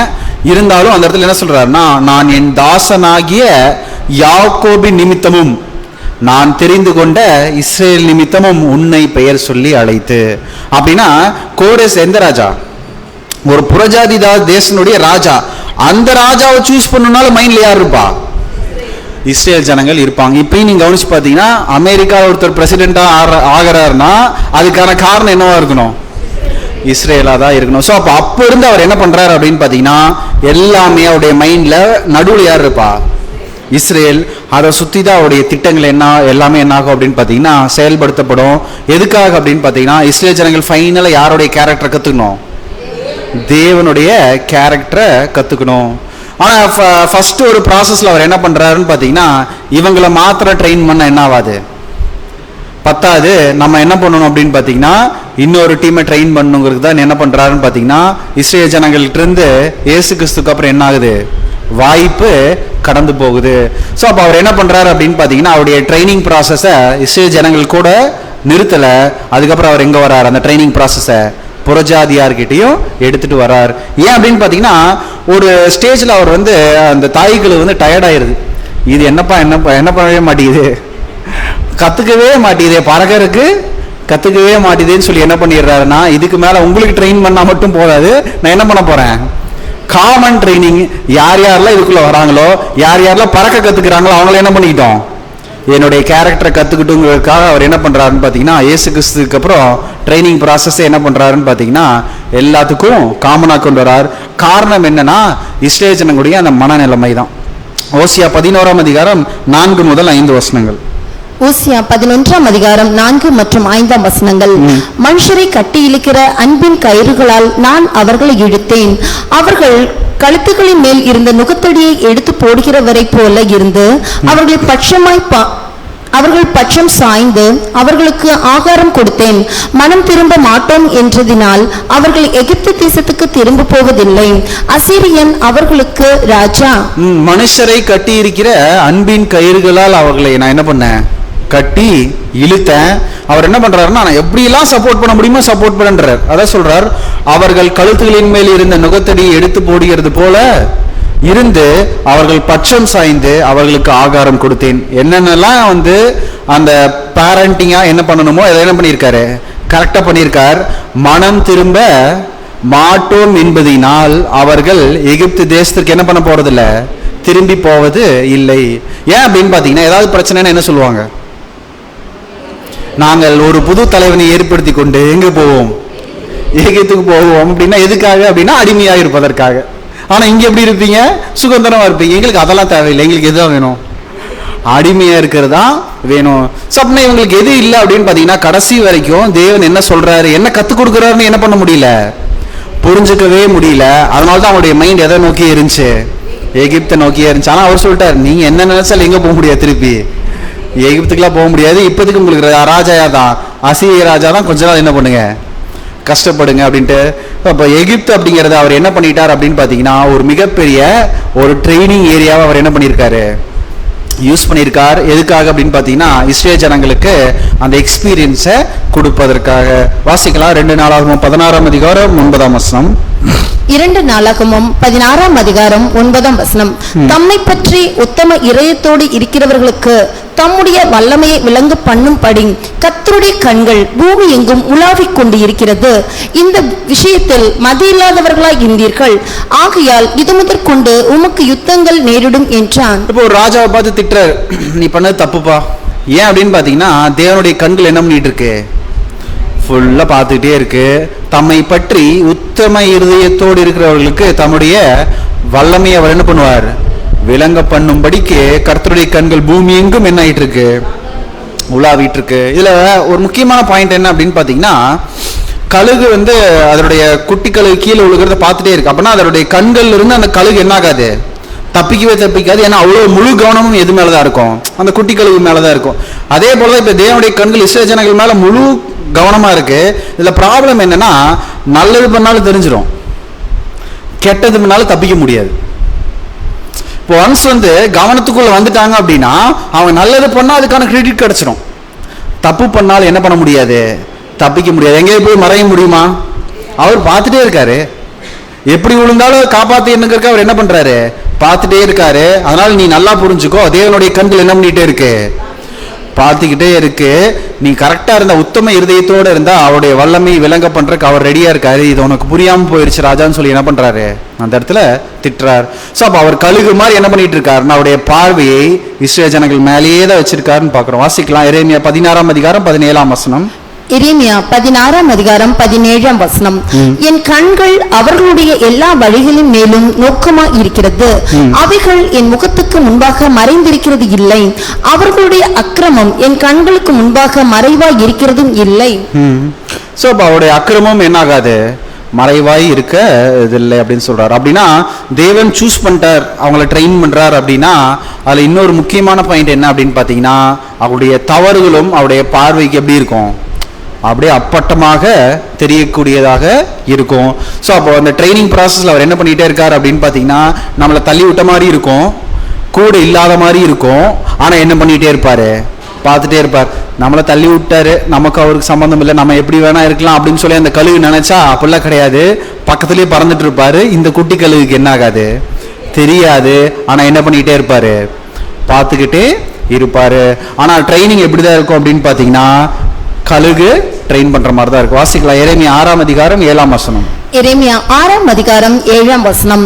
ஆகையால் இதோ நான் அவர்களை உருக்கி அவர்களை புடமிடுவேன் என்று சேனைகளின் கர்த்தர் சொல்கிறார், என் ஜனமாகிய குமாரத்தியை வேற எந்த பிரகாரமாக நடத்துவேன். இந்த மாதிரி யாராவது சொல்லுவாங்களா, நம்மள உன்னை ரொம்ப பிடிக்கும் அதுக்காக என்ன பண்ணுவேன், நான் உன்னை அடிப்பேன், உன்னை டார்ச்சர் பண்ணுவேன் அப்படின்னு யாராவது சொல்லுவாங்களா? ஆனா தேவன் சொல்றாரு, இதோ நான் அவர்களை உருக்கி. எப்படி உருக்குவோம், உருகிப்போ அப்படின்னா உருகிருமா, தூக்கி நெருப்புல போட்டுருவாங்க. நெருப்புல என்ன ஆகும், அந்த டெம்பரேச்சர்ல கொஞ்சம் கொஞ்சமா அப்படியே மெல்ட் ஆகும். நான் உருக்கி அவர்களை புடமிடுவேன் என்று சேனைகளின் கர்த்தர் சொல்லுகிறார். அப்பதான் என்ன ஆகும் அப்படின்னு பாத்தீங்கன்னா, அந்த கோல்டுக்குள்ள இருக்கக்கூடிய அழுக்கெல்லாம் என்ன ஆகும், வெளியே போகும். உருக்காம அதுல இருந்து எடுத்தோம்னா என்ன பண்ண முடியாது, அழுக்க வெளியே எடுக்க முடியாது. அதனால என்ன பண்ணிடுவாரு, தூக்கி நெருப்புல போட்டுருவார். அழுக்கெல்லாம் என்ன ஆயிரும் பாத்தீங்கன்னா ஆவியே போயிடும். அதுக்கப்புறம் சும்மா விட்டாலே என்ன ஆயிரும், தங்கம் திருப்பி சேர்ந்து அது தங்கம் தான். தங்கம் இன்னைக்கு என்ன ஆகாது, மாற போறது இல்லை. ஸோ அப்போ அந்த வேஸ்ட் எடுக்கிறதுக்கு அவர் என்ன பண்ணுவார்னு பார்த்தீங்கன்னா, தூக்கி நெருப்புல போட்டுருவார். போடுறது மாத்திரம் இல்லை, என் ஜனமாகிய குமார்த்தி வேற எந்த பிரகாரமாக நான் நடத்துவேன். தேவன் கிட்ட போயிட்டு இன்னும் நீங்க இப்படி பண்றீங்க அப்படின்னா, அப்படிதான் பண்ணுவேன். ஏன்னா நீ யாரு, என்னுடைய பிள்ளை, நான் அப்படிதான் என்ன பண்ணுவேன், நடத்துவேன். அப்பனா அவருடைய ட்ரைனிங் ப்ராசஸ் எப்படிதான் இருக்கும் அப்படின்னு பாத்தீங்கன்னா, கழுகோட ட்ரைனிங் ப்ராசஸ் மாறுதான். ஆனா அவர் என்ன சொல்றாருன்னா, நீங்க யாரு, என்னுடைய கண்மணி. அப்படின்னா கண்மணி அப்படின்னா அவர் என்ன பண்ண மாட்டாருன்னா, கண்ணுக்குள்ள வச்சு பார்த்துக்க மாட்டாரு, கண்ணிலே எப்படி இருப்பாரு, நம்ம மேல கண்ணை வச்சு அவர் என்ன பண்ணுவாரு, பார்த்துக்குவார். அப்படின்னா அவர் கழுகு மாதிரி தான் நம்மளை என்ன பண்ணுவார், ட்ரெயின் பண்ணுவார். ஆனா நமக்கு உயிர் சேதம் வராத மாதிரிக்கு அவர் என்ன பண்ணிக்குவாரு, பார்த்துக்குவார், அந்த கேரண்டியை தருவார். அதே மாதிரி மற்ற பறவைகள் வந்து என்ன பண்ணாது, கழுகு பறந்து கீழே விழுவு போகும்போது வேற ஏதாவது பறவைகள் வந்து இதை டிஸ்டர்ப் பண்றதுல அவர் என்ன பண்ண மாட்டாரு, விடவே மாட்டார். முழு ட்ரைனிங் யாரையே கொடுத்துருவார், அவரே என்ன பண்ணுவார்னா அந்த ட்ரைனிங்கை அவர் கொடுத்துருவார். அதான் தாவீது பாடுறார். வாசிக்கலாம். 17ஆம் சங்கீதம் 8 முதல் 9 வசனங்கள். 17ஆம் சங்கீதம் 8 மற்றும் 9 வசனங்கள். கண்மணியை போல என்னை காத்தருளும், என்னை ஒடுக்குகிற துன்மார்க்கருக்கும் என்னை சூழ்ந்து கொள்கிற என் பிராண பகைஞருக்கும் மறைவாக உம்முடைய செட்டைகளின் நிழலிலே என்னை காப்பாற்றும். அவர் ஒரு பிரச்சனையில் இருக்காரு. ஆனா அந்த பிரச்சனையில அவர் எப்படி பிரேயர் பண்றாரு அப்படின்னு பாத்தீங்கன்னா, கண்மணி போல என்னை காத்தருளும், என்னை ஒடுக்குகிற துன்மார்க்கருக்கும் என்னை சூழ்ந்து கொள்கிற என் பிராண பகைஞருக்கும் மறைவாக உம்முடைய செட்டைகளின் நிழலில் என்னை காப்பாற்றும். அப்ப நான் கீழே விழுகு போறேன், என்ன பண்ணிருங்க, வந்து தூக்கிட்டு போயிருங்க, என்னால என்ன பண்ண முடியல, பறக்க முடியல. சில டைம்ல நம்மளே அக்செப்ட் பண்ணிக்குவோம், ஆமா என்னால என்ன பண்ண முடியல, பறக்க முடியல, நீங்க தூக்கிட்டு போயிருங்க, ஆனா நெக்ஸ்ட் டைம் நான் என்ன பண்ணிடுவேன், பறந்துடுவேன். ஏன்னா இந்த தடவை என்ன ஆயிடுச்சு, தெரிஞ்சுக்கிட்டேன். நெக்ஸ்ட் டைம் என்ன பண்ணிடுவேன், பறந்துடுவேன். ஏன்னா ஃபர்ஸ்ட் டைம் கழுகு தள்ளி விடும்போது அந்த குட்டி கழுகு என்ன பண்ணும், பயங்கரமா பயப்படும். கிட்டத்தட்ட அது கீழே போய் அடிபட்டு சாகிறதுக்கு முன்னாடி பயத்துல என்ன ஆயிரும், பாதி உயிர் போயிடும். அதுக்கப்புறம் ரெண்டாவது தடவை தூக்கிட்டு போய் மேல இருந்து தள்ளும் போது அதுக்கு என்ன புரிஞ்சிருன்னா, ஓகே ஓகே இது என்ன ஆகல, நம்ம கீழே தள்ளுற ப்ராசஸ் கிடையாது, நம்மளை ட்ரெயின் பண்ற ப்ராசஸ் என்ன பண்ணிக்கும், புரிஞ்சுக்கிட்டு பறக்க கத்துக்கும். ஸோ இந்த கான்செப்ட் தான் அவர் என்ன பண்ணியிருக்காருன்னு பார்த்தீங்கன்னா இஸ்ரேல் ஜனங்களுக்கு யூஸ் பண்ணியிருக்கார். இதுக்கு அடுத்தது இயேசு கிறிஸ்து அனுப்பிச்சு அவர் என்ன பண்றாருன்னு பார்த்தீங்கன்னா சேம் கான்செப்ட் தான் சொல்லி கொடுத்தார். யாராவது என்னை பின்பற்றி வரணும்னு நினைச்சீங்க அப்படின்னாலே ஃபர்ஸ்ட் உங்களுக்கு என்ன வந்துடும், பாடுகள். தேவ பக்தியை நடக்க மனதாயிருக்கிற யாவரும் துன்பப்படுவார்கள். அப்படின்னா அவர் கஷ்டப்படுத்துறது அவருடைய நோக்கமே கிடையாது. அவருடைய நோக்கம் என்ன அப்படின்னு பார்த்தீங்கன்னா தன்னை போல மாறணும். அப்படின்னா இந்த ட்ரைனிங்குள்ள கடந்து போனாதான் என்ன பண்ண முடியும், மாற முடியும். இப்ப நம்மளையும் அதே மாதிரிதான் அவர் என்ன பண்றாருன்னு பாத்தீங்கன்னா அவருடைய குட்டி கழுகா பாக்குறார். அவருடைய நோக்கம் என்ன, அவரை மாதிரி நம்ம மாறணும்.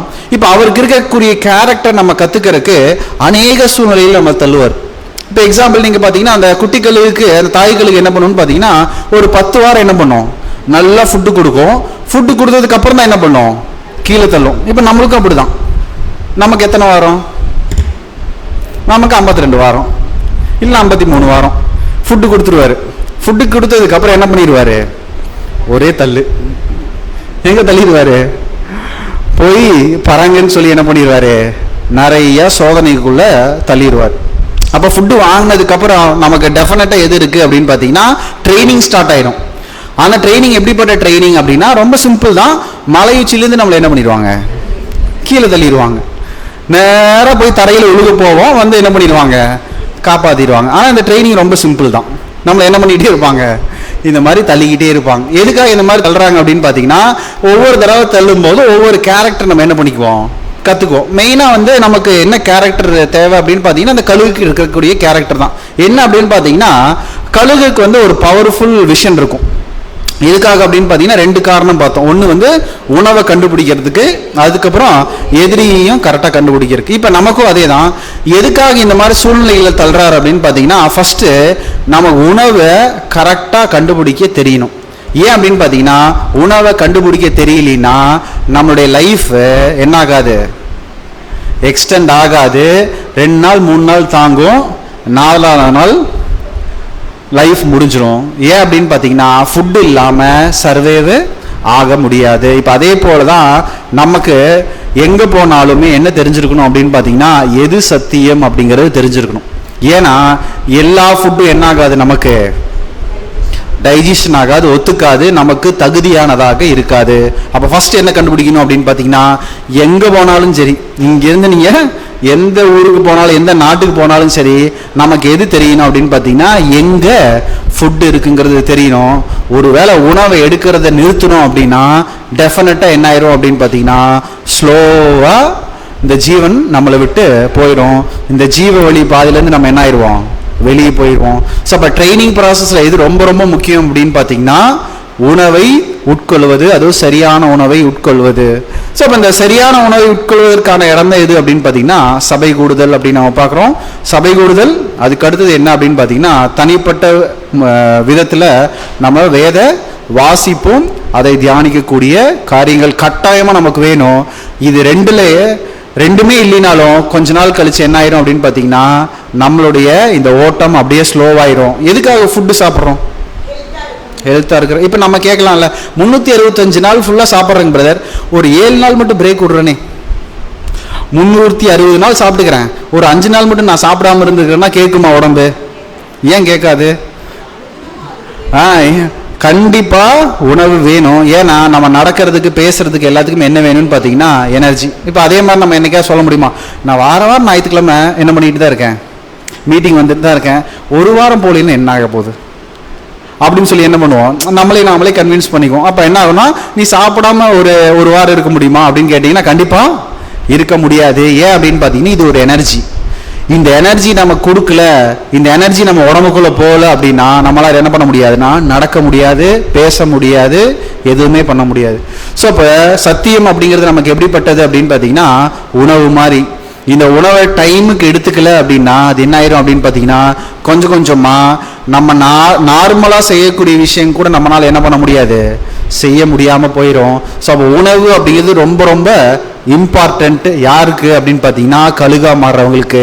மலை உச்சியில் கொண்டு விட்டாலும் உணவு எங்கே இருக்குன்னு கண்டுபிடிக்க தெரியணும். கரெக்டாக அந்த உணவை என்ன பண்ணிக்கணும், வந்து எடுத்துக்கணும். ஸோ அப்போ யாராவது சொல்ல முடியுமா, நான் சின்ன வயசுலேருந்து சாப்பிட்டே தாங்க பிரதர் இருக்கேன், அதனால டீனேஜில் நான் சாப்பிட மாட்டேன்னு யாராவது சொல்ல முடியுமா? இல்லை எனக்கு வந்து 50 வயசு ஆயிடுச்சு, இந்த 1 வருஷம் நான் சாப்பிடாம இருக்கேன், ஏன்னா 50 வருஷமா சாப்பிட்ருக்கேன், 1 வருஷம் நான் என்ன பண்ணாமல் இருக்கேன், சாப்பிடாம இருக்கேன்னு யாராவது சொல்ல முடியுமா? கண்டிப்பாக முடியாது. பிறந்ததுலேருந்து சாகிற வரைக்கும் என்ன பண்ணித்தான் ஆகணும், சாப்பிட்டே ஆகணும். ஏதாவது ஒரு வேளை மிஸ் ஆகலாம், ஆனால் என்ன ஆகிடக்கூடாதுன்னு பார்த்தீங்கன்னா நாள் கணக்கிலாம் மிஸ் ஆகாது. அப்போ சத்தியம் அப்படிங்கிறது நமக்கு எப்படி அப்படின்னு பார்த்தீங்கன்னா உணவு மாதிரி.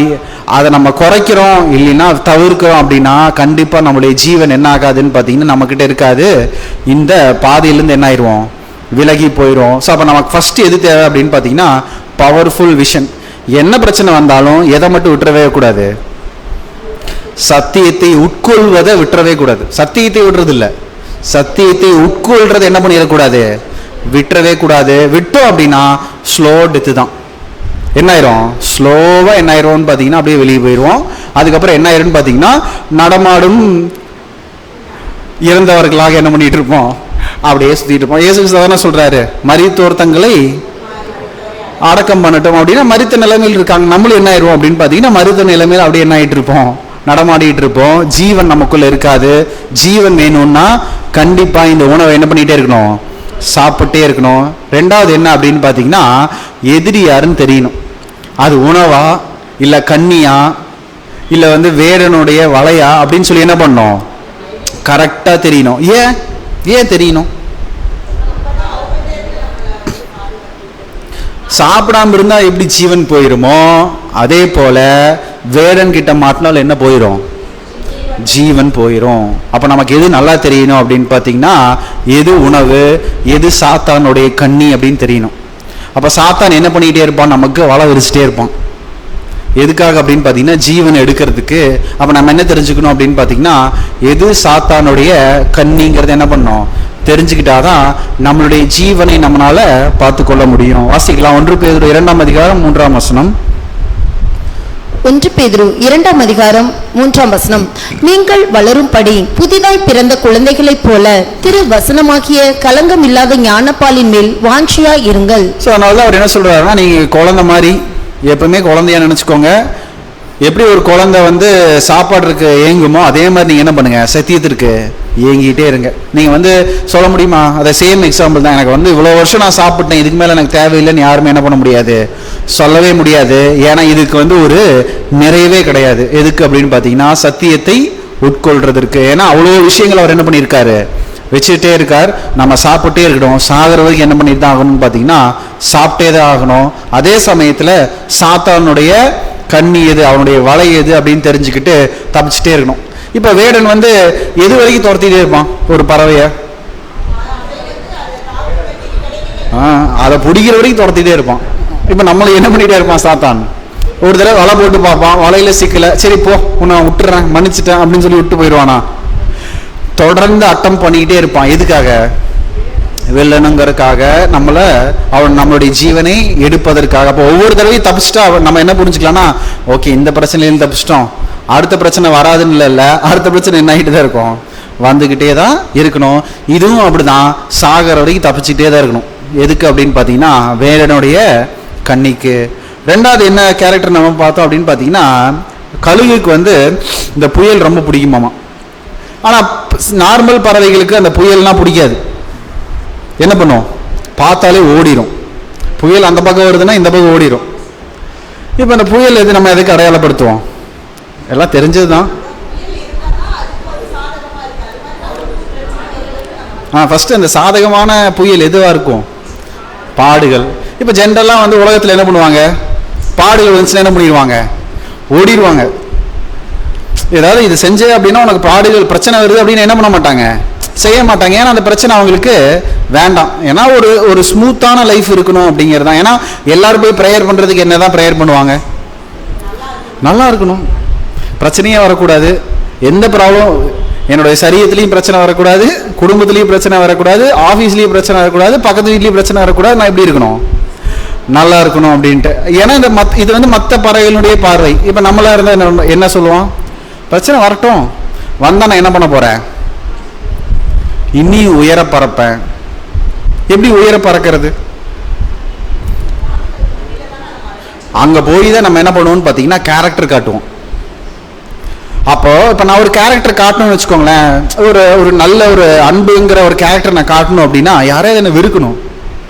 வெறுக்கும்போது அவங்க மேலே அன்பு காட்டினா தானே நான் கேரக்டர் காட்ட முடியும். அன்பு காட்டுறவங்கள்ட்ட அன்பு காட்டினா என்ன பண்ண முடியாது? கேரக்டர் காட்ட முடியாதுல்ல. அப்போ தேவன் என்ன பண்ணுவார்? யாராவது வெறுக்கிறதுக்கு வாய்ப்பு கொடுப்பார். நம்ம என்ன பண்ணுவோம்? அவருக்கு இன்னொரு வாய்ப்பு கொடுப்போம், நம்மளை அவர் வெறுத்துருவோம். அப்போ என்ன பண்ணக்கூடாது அப்படின்னு பார்த்தீங்கன்னா, தேவன் வாய்ப்பு கொடுக்கும்போது அந்த வாய்ப்பை பயன்படுத்தி உயர பறக்கிறதுக்கு ட்ரை பண்ணிட்டே இருக்கணும். அதனால தான் கழுகு என்ன பண்ணும் அப்படின்னு பார்த்தீங்கன்னா, வர காற்றை யூஸ் பண்ணி அதை என்ன பண்ணும்? பறக்கும். இப்போ நமக்கு ஒரு புயல் அடிச்சதுன்னா அது என்ன பண்ணும்? ஒரு ஹைட் பறக்கும். இன்னொரு காற்று அடிச்சுன்னா இன்னொரு ஹைட் பறக்கும். அப்போ நமக்கு என்ன பண்ணிகிட்டே இருக்கணும்னு பார்த்தீங்கன்னா, பாடுங்கிற காற்று அடிக்க அடிக்க நம்ம என்ன பண்ணிகிட்டே இருப்போம்? உயர பறந்துகிட்டே இருப்போம். இல்லை பறக்க முடியல, பாட பார்த்து ஓடுறோம் அப்படின்னா நம்ம கழுகா மாற முடியாது. அப்போ நம்ம என்ன பண்ணிக்கணும் அப்படின்னு பார்த்தீங்கன்னா, சூழ்நிலைகளை நமக்கு சாதகமாக யூஸ் பண்ணிக்கணும். நம்ம அந்த மாதிரி உலக பிரகாரமாக சொல்ல, சூழ்நிலைகள் அப்படின்னா பாடுகளை நம்ம என்ன பண்ணிக்கணும்னு பார்த்தீங்கன்னா நமக்கு சாதகமாக யூஸ் பண்ணிக்கணும். எதுக்காக?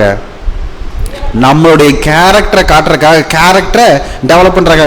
சில டைம் வந்து எடுத்துனே காற்றை பார்த்தோன்னே அதை கரெக்டாக ஹேண்டில் பண்ண முடியுமான்னு பார்த்தீங்கன்னா கண்டிப்பாக இருந்திருக்காது. ஆனால் நெக்ஸ்ட் டைம் என்ன ஆகும்? ஓகே, இது காற்று, இதை கரெக்டாக யூஸ் பண்ண நம்ம என்ன பண்ணிக்கலாம்?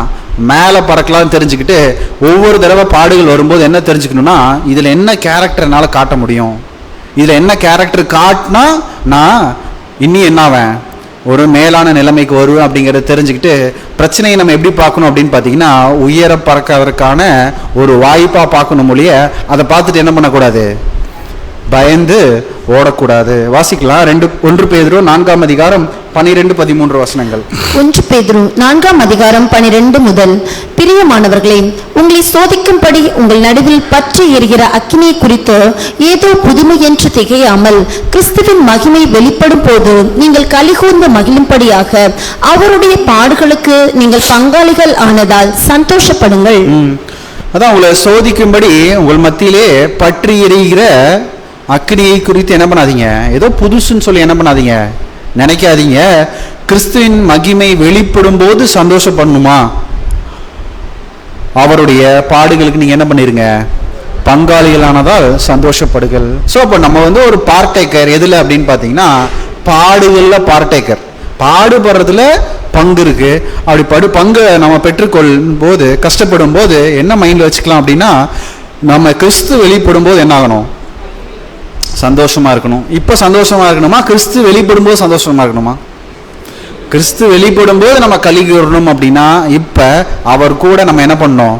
பாடுபடணும். இப்போ நீங்கள் ஜென்ரலாக பார்த்தீங்கன்னா, ஒரு டீச்சர் என்ன பண்ணுவாங்க அப்படின்னு பார்த்தீங்கன்னா, ஒரு சாப்டர் எடுத்து சொல்கிறாங்க அப்படின்னா ஃபர்ஸ்ட் என்ன பண்ணுவாங்கன்னா, ஈஸி எக்ஸாம்பிள் எடுத்து முன்னாடி போட்டுருவாங்க, எக்ஸ்பிளைன் பண்ணிடுவாங்க, மற்றெல்லாம் ஹோம்ஒர்க் அப்படின்ட்டுருவாங்க.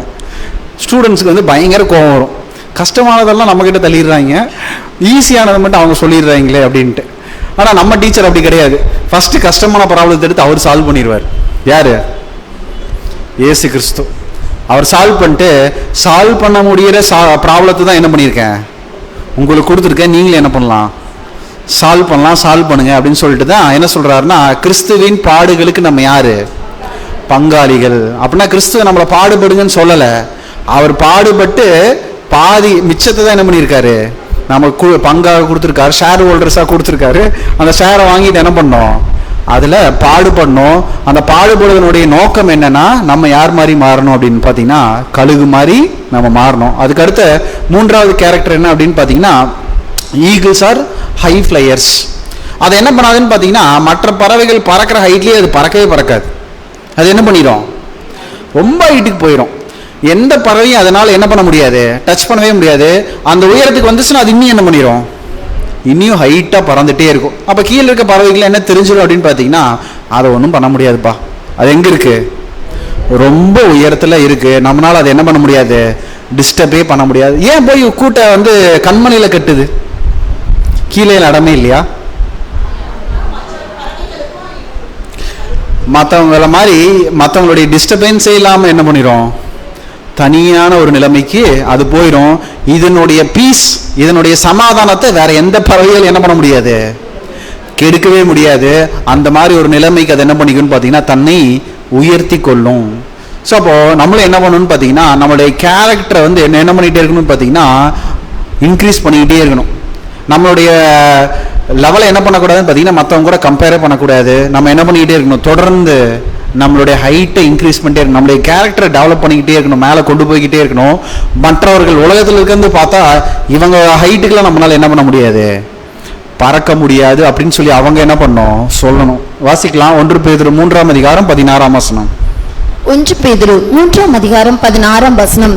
கிறிஸ்துவுக்கேற்ற உங்கள் நல்ல நடக்கையை தூஷிக்கிறவர்கள் உங்களை அக்கிரமக்காரர் என்று உங்களுக்கு விரோதமாய் சொல்லுகிற விஷயத்தில் வெட்கப்படும் படிக்க நல்மனசாட்சி உடையவர்களாய் இருங்கள். ரொம்ப எக்ஸ்ட்ரீம் கேரக்டர் இதெல்லாம். நம்ம வந்து குறை சொல்லியிருப்பாங்க, திட்டியிருப்பாங்க, ஏன்டா இவங்களை குறை சொன்னோம், ஏன் இவங்களை திட்டணும்னு சொல்லி அவங்களுக்கு வெக்கம் வர மாதிரி நடந்துக்கணுமாமா. அதான் அவர் சொல்றாரு, கிறிஸ்துவுக்கு ஏற்ற உங்கள் நல் நடக்கையை தூஷிக்கிறவர்கள் உங்களை அக்கிரமக்காரர் என்று உங்களுக்கு விரோதமாய் சொல்கிற விஷயத்தில் வெட்கப்படும்படிக்கு நல் மனசாட்சி உள்ளவர்களாய் இருங்கள். ஸோ பயங்கர எக்ஸ்ட்ரீம். இதுதான் ஹை ஃப்ளையர்ஸ். ரொம்ப ஹைட்டாக பறக்கிறது, பக்கத்திலே போக முடியாது. அந்த கேரக்டர் எப்படி இருக்கும் அப்படின்னு பார்த்தீங்கன்னா தப்பு சொல்கிறாங்க. இப்போ வந்து ஒரு புறா வந்து அதை பார்த்து கேலி பண்ணுது, உனக்கு பறக்கவே தெரியல, ரக்கையே பறக்க மாட்டேங்குது, லக்க ஃப்ளாட்டாக இருக்குது, கொஞ்ச நேரம் கழிச்சு தான் புரிஞ்சுக்கும் அது பறக்கவே அந்த மாதிரி ரொம்ப எஃபர்ட் போடாமல் அது என்ன பண்ணுது, ஹைட் போகுது அப்படின்னு சொல்லி புறாவுக்கு கொஞ்ச நேரம் கழிச்சு புரியும், ஓ இது நம்மளால கம்பேர் பண்ண முடியாது, ரொம்ப தூரத்தில் அது இருக்குது அப்படின்னு சொல்லி புறா தெரிஞ்சுக்கிற மாதிரி சில டைம்லாம் நம்மளுடைய கேரக்டரை கரெக்டாக ரெகக்னைஸ் பண்ணும்போது அவங்களுடைய குணலட்சணமே ரொம்ப தேவனுக்கேற்ற ஒரு கேரக்டரை வெளிப்படுத்தக்கூடியவர்களாக இருந்தா அப்படின்னா திட்டினவங்க கூட என்ன பண்ணுவாங்களாமா, வெட்கப்படும்படிக்கு நீங்க என்ன பண்ணுங்க, நல் மனசாட்சி உள்ளவர்களா இருங்க. ஏன்னா தேவனுடைய கேரக்டர் யாராவது குறை சொல்ல முடியுமா? ஏன் அப்படின்னா தேவன் எப்படி ட்ரெயின் பண்ணிட்டு இருக்காருன்னா அவரை மாதிரி ட்ரெயின் பண்ணக்கூடிய கழுகு என்ன பண்ணும், அந்த மாதிரி ஹைட்ல தான் இருக்கும். அதே மாதிரி கழுகுக்கு என்ன இருக்காதுன்னு பார்த்தீங்கன்னா பயமே இருக்காது. என்ன பிரச்சனை வந்தாலும் அது என்ன பண்ணும், ஃபேஸ் பண்ணும், ஓடிடாது. என்ன பண்ணும், தைரியமாக அது என்ன பண்ணுன்னு பார்த்தீங்கன்னா ஹேண்டில் பண்ணும் அப்படின்னு நம்ம பார்க்குறோம். ஸோ அப்போ அதை தள்ளி விடும்போது நமக்கு வந்து ஆரம்பத்தில் எப்படி இருக்கும், ரொம்ப பயமாக இருக்கும், என்ன இப்படி தள்ளி விட்டார் தேவன் அப்படின்ற மாதிரி தோணும். கொஞ்ச நாள் என்ன ஆயிடும் அப்படின்னு பார்த்தீங்கன்னா மலையிலேருந்து குதிச்சா கூட நமக்கு என்ன வராது, பயம் வராது. அப்போ தேவன் ட்ரெயின் பண்ணுறது எதுக்காக அப்படின்னு பார்த்தீங்கன்னா மற்ற பறவைகள் போல நம்ம என்ன பண்ணக்கூடாது, பயப்படக்கூடாது. வாசிக்கலாம் 1 பேதுரு 3ஆம் அதிகாரம் 12-13 வசனங்கள். 1 பேதுரு 3ஆம் அதிகாரம் 12 மற்றும் 13ஆம் வசனங்கள். கர்த்தருடைய கண்கள் நீதிமான்கள் மேல் நோக்கமாய் இருக்கிறது, அவருடைய செவிகள் அவர்கள் வேண்டுதலுக்கு கவனமாய் இருக்கிறது. தீமை செய்கிறவர்களுக்கோ கர்த்தருடைய முகம் விரோதமாய் இருக்கிறது. நீங்கள் நன்மையை பின்பற்றுகிறவர்களானால் உங்களுக்கு தீமை செய்கிறவன் யார்? ஸோ நமக்கு பயம் இருக்கக்கூடாது அப்படின்னா எப்போ பயம் இருக்காது அப்படின்னு பார்த்தீங்கன்னா கர்த்தருடைய கண்கள் எப்படி இருக்குன்னு பார்த்தீங்கன்னா நீதிமான்கள் மேல் நோக்கமாக இருக்கு, அவருடைய செவிகள் அவர்களுடைய வேண்டுதலுக்கு கவனமாக இருக்கு. அதனால் நீங்கள் என்ன பண்ணுங்கன்னா நன்மையை செய்ய பின்பற்றுகிறானால் உங்களுக்கு தீமை செய்கிறவன் யார்? நீங்கள் கிளியராக நான் கரெக்டாக வாழ்ந்துட்டு இருக்கேன் அப்படின்னா நமக்கு யாருனாலும் என்ன பண்ண முடியாது, தீங்கு செய்ய முடியாது. ஏன்னா தேவனுடைய கண் யார் மேலே இருக்கு, எம்ம மேலே இருக்கு. ஸோ நம்ம நன்மை செஞ்சால் நம்ம என்ன பண்ணுவோம்னு பார்த்தீங்கன்னா ரொம்ப தைரியமாக இருக்கலாம். ஏன் அப்படின்னு பார்த்தீங்கன்னா யாருடைய பார்வையில் இருக்கும், தேவனுடைய பார்வையில் இருக்கும். நமக்கு யாரும் என்ன பண்ண முடியாது, தீமை செய்ய முடியாது. ஸோ அப்போ இந்த ஒரு தைரியம் எப்போ வரும் அப்படின்னு பார்த்தீங்கன்னா நம்ம நன்மை செய்யும் போது தான் வரும். நமக்குள்ளேயே நம்மளுடைய மனசாட்சியே நம்மளை நியாயந்திருக்கும், என்ன நீ என்ன பண்ண வேண்டியது இருக்கு, மாற வேண்டியது இருக்கு அப்படின்னா அப்போ தேவன் கிட்ட போய் ஓப்பனாக சரண்டர் ஆயிடலாம். நின்று என்ன பறக்க தெரியல, கீழே விழுக போகிறேன், என்ன பண்ணிடுங்க, வந்து தூக்கிட்டு போயிருங்க, நீங்கள் என்ன பண்ணுங்க, கண்மணி மாதிரி என்ன பார்த்துக்கோங்க. ஸோ அப்போ ஆனால் அந்த ட்ரைனிங்கினுடைய ஃபைனல் ஸ்டேஜ் எப்படி மாறிடணும் அப்படின்னு பார்த்தீங்கன்னா நம்ம தைரியமாக இருக்கணும். நம்ம தைரியமாக எப்படி இருக்கணும் அப்படின்னு பார்த்தீங்கன்னா தீமை செய்கிறவங்க யாராவது இருந்தால் கூட நம்ம பயப்படவே தேவையில்லை. ஏன்னா தேவன் நம்மளை என்ன பண்ணிகிட்டே இருக்காரு, பார்த்துக்கிட்டே இருக்கார். ஸோ அப்போ தேவன் இப்போ நம்மளை பார்த்துட்டு இருக்காரா அப்படின்னு ஒரு டவுட் வந்துச்சு அப்படின்னு பார்த்தீங்கன்னா கண்டிப்பாக பார்த்துட்டு இருக்கறனால தான் சத்தியம் நம்ம கையில் இருக்கு, சத்தியம் நமக்கு புரியுது. தப்பு பண்ணால் அட்லீஸ்ட் வந்து தப்பு பண்ணுறோன்னு தெரியுது. இப்போ உலகத்தில் நீங்கள் போய் யார்ட்டையாவது தப்பு பண்ணுறீங்கன்னு சொன்னீங்க, நீ பாவின்னு சொல்லி பாருங்களேன், நடக்கிறது வேறையா இருக்கும். ஆனால் நம்ம ஃபஸ்ட்டு அக்செப்ட் பண்ணது என்ன? நம்ம பாவிகள் தான் அப்படின்னு சொல்லி அக்செப்ட் பண்ணதுனால இந்த ட்ரூத்துக்குள்ளேயே நம்ம கடந்து வந்தோம். சத்தியம் அவர்கிட்ட நம்ம கிட்ட இருக்கு, சத்தியம் அவர் கொடுத்துட்டே இருக்கார், உணவு நமக்கு கிடைச்சிட்டே இருக்கு. ஸோ அப்போ தேவன் என்ன நம்பி நம்மளை கொடுத்துருக்கார். இன்னைக்கு கரெக்டாக சொல்ல போனால், சப்ஜெக்ட் படி சொல்ல போனோம்னா, எதுக்காக நம்மளை ட்ரெயின் பண்ணிட்டு இருக்கார் அப்படின்னு பார்த்தீங்கன்னா, எப்படியாவது ஒரு நாள் என்ன ஆயிடுவோம், கழுகா மாறிடுவோம், அவருடைய கேரக்டர் நம்ம கத்துக்குவோம் அப்படிங்கிறது தான் அவர் என்ன பண்ணிட்டு இருக்கார், இந்த உணவை அவர் கொடுத்துட்டு இருக்கார். வாசிக்கலாம் 1 தெசலோனிக்கேயர் 2ஆம் அதிகாரம் 4ஆம் வசனம். 1 தெசலோனிக்கேயர் 2ஆம் அதிகாரம் 4ஆம் வசனம். சுவிசேஷத்தை எங்களிடத்தில் ஒப்புவிக்கத்தக்கதாய் தேவன் எங்களை உத்தமர் என்று எண்ணினபடியே நாங்கள் மனுஷருக்கு அல்ல, எங்கள் இருதயங்களை சோதித்து அறிகிற தேவனுக்கே பிரியம் உண்டாக பேசுகிறோம். என்ன சொல்றாரு அப்படின்னு பாத்தீங்கன்னா, அப்போஸ்தலனாகிய பவுல் பேசும்போது, சுவிசேஷத்தை எங்களிடத்தில் ஒப்புவிக்கத்தக்கதாய் தேவன் எங்களை உத்தமர் என்று எண்ணினபடியே. இப்போ தேவன் சுவிசேஷத்தை எங்கள்கிட்ட கொடுக்கும்போது என்னன்னு சொல்லி நினைச்சு கொடுத்துருக்காரு, உத்தமர்கள்.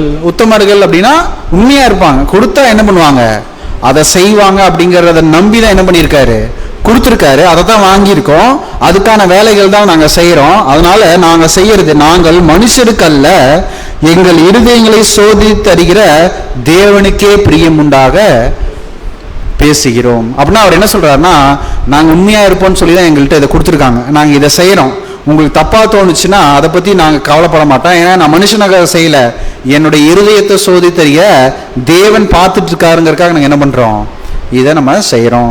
ஸோ அப்போ என்றைக்குமே நம்ம செய்யக்கூடிய விஷயங்கள் என்ன ஆகக்கூடாது அப்படின்னு பார்த்தீங்கன்னா, மனுஷனை பிரியப்படுத்துறதுக்காக நம்ம செய்யக்கூடாது. தேவன் நம்முடைய இருதயத்தை பார்த்துட்டு இருக்காரு, அதை கவனத்தில் வச்சுட்டு நம்ம என்ன பண்ணணும் அப்படின்னு பார்த்தீங்கன்னா, நம்முடைய காரியங்கள் எல்லாத்தையுமே நம்ம நடப்பிக்கணும் அப்படின்னு நம்ம பார்க்குறோம்.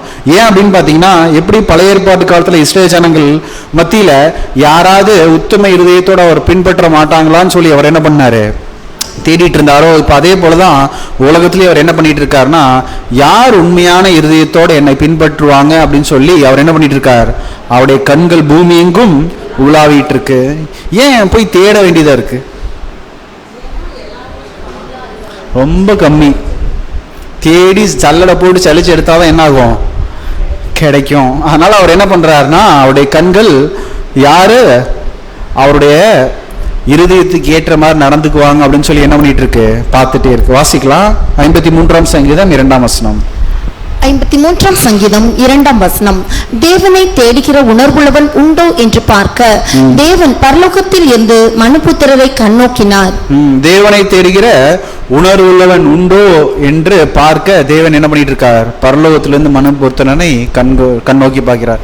ஸோ பிரதானமா என்ன மிஸ் ஆகும் அப்படின்னு பார்த்தீங்கன்னா, செய்யறதெல்லாம் மனுஷனுக்குன்னு மாறிடும், தேவனுக்குன்னு இருக்காது.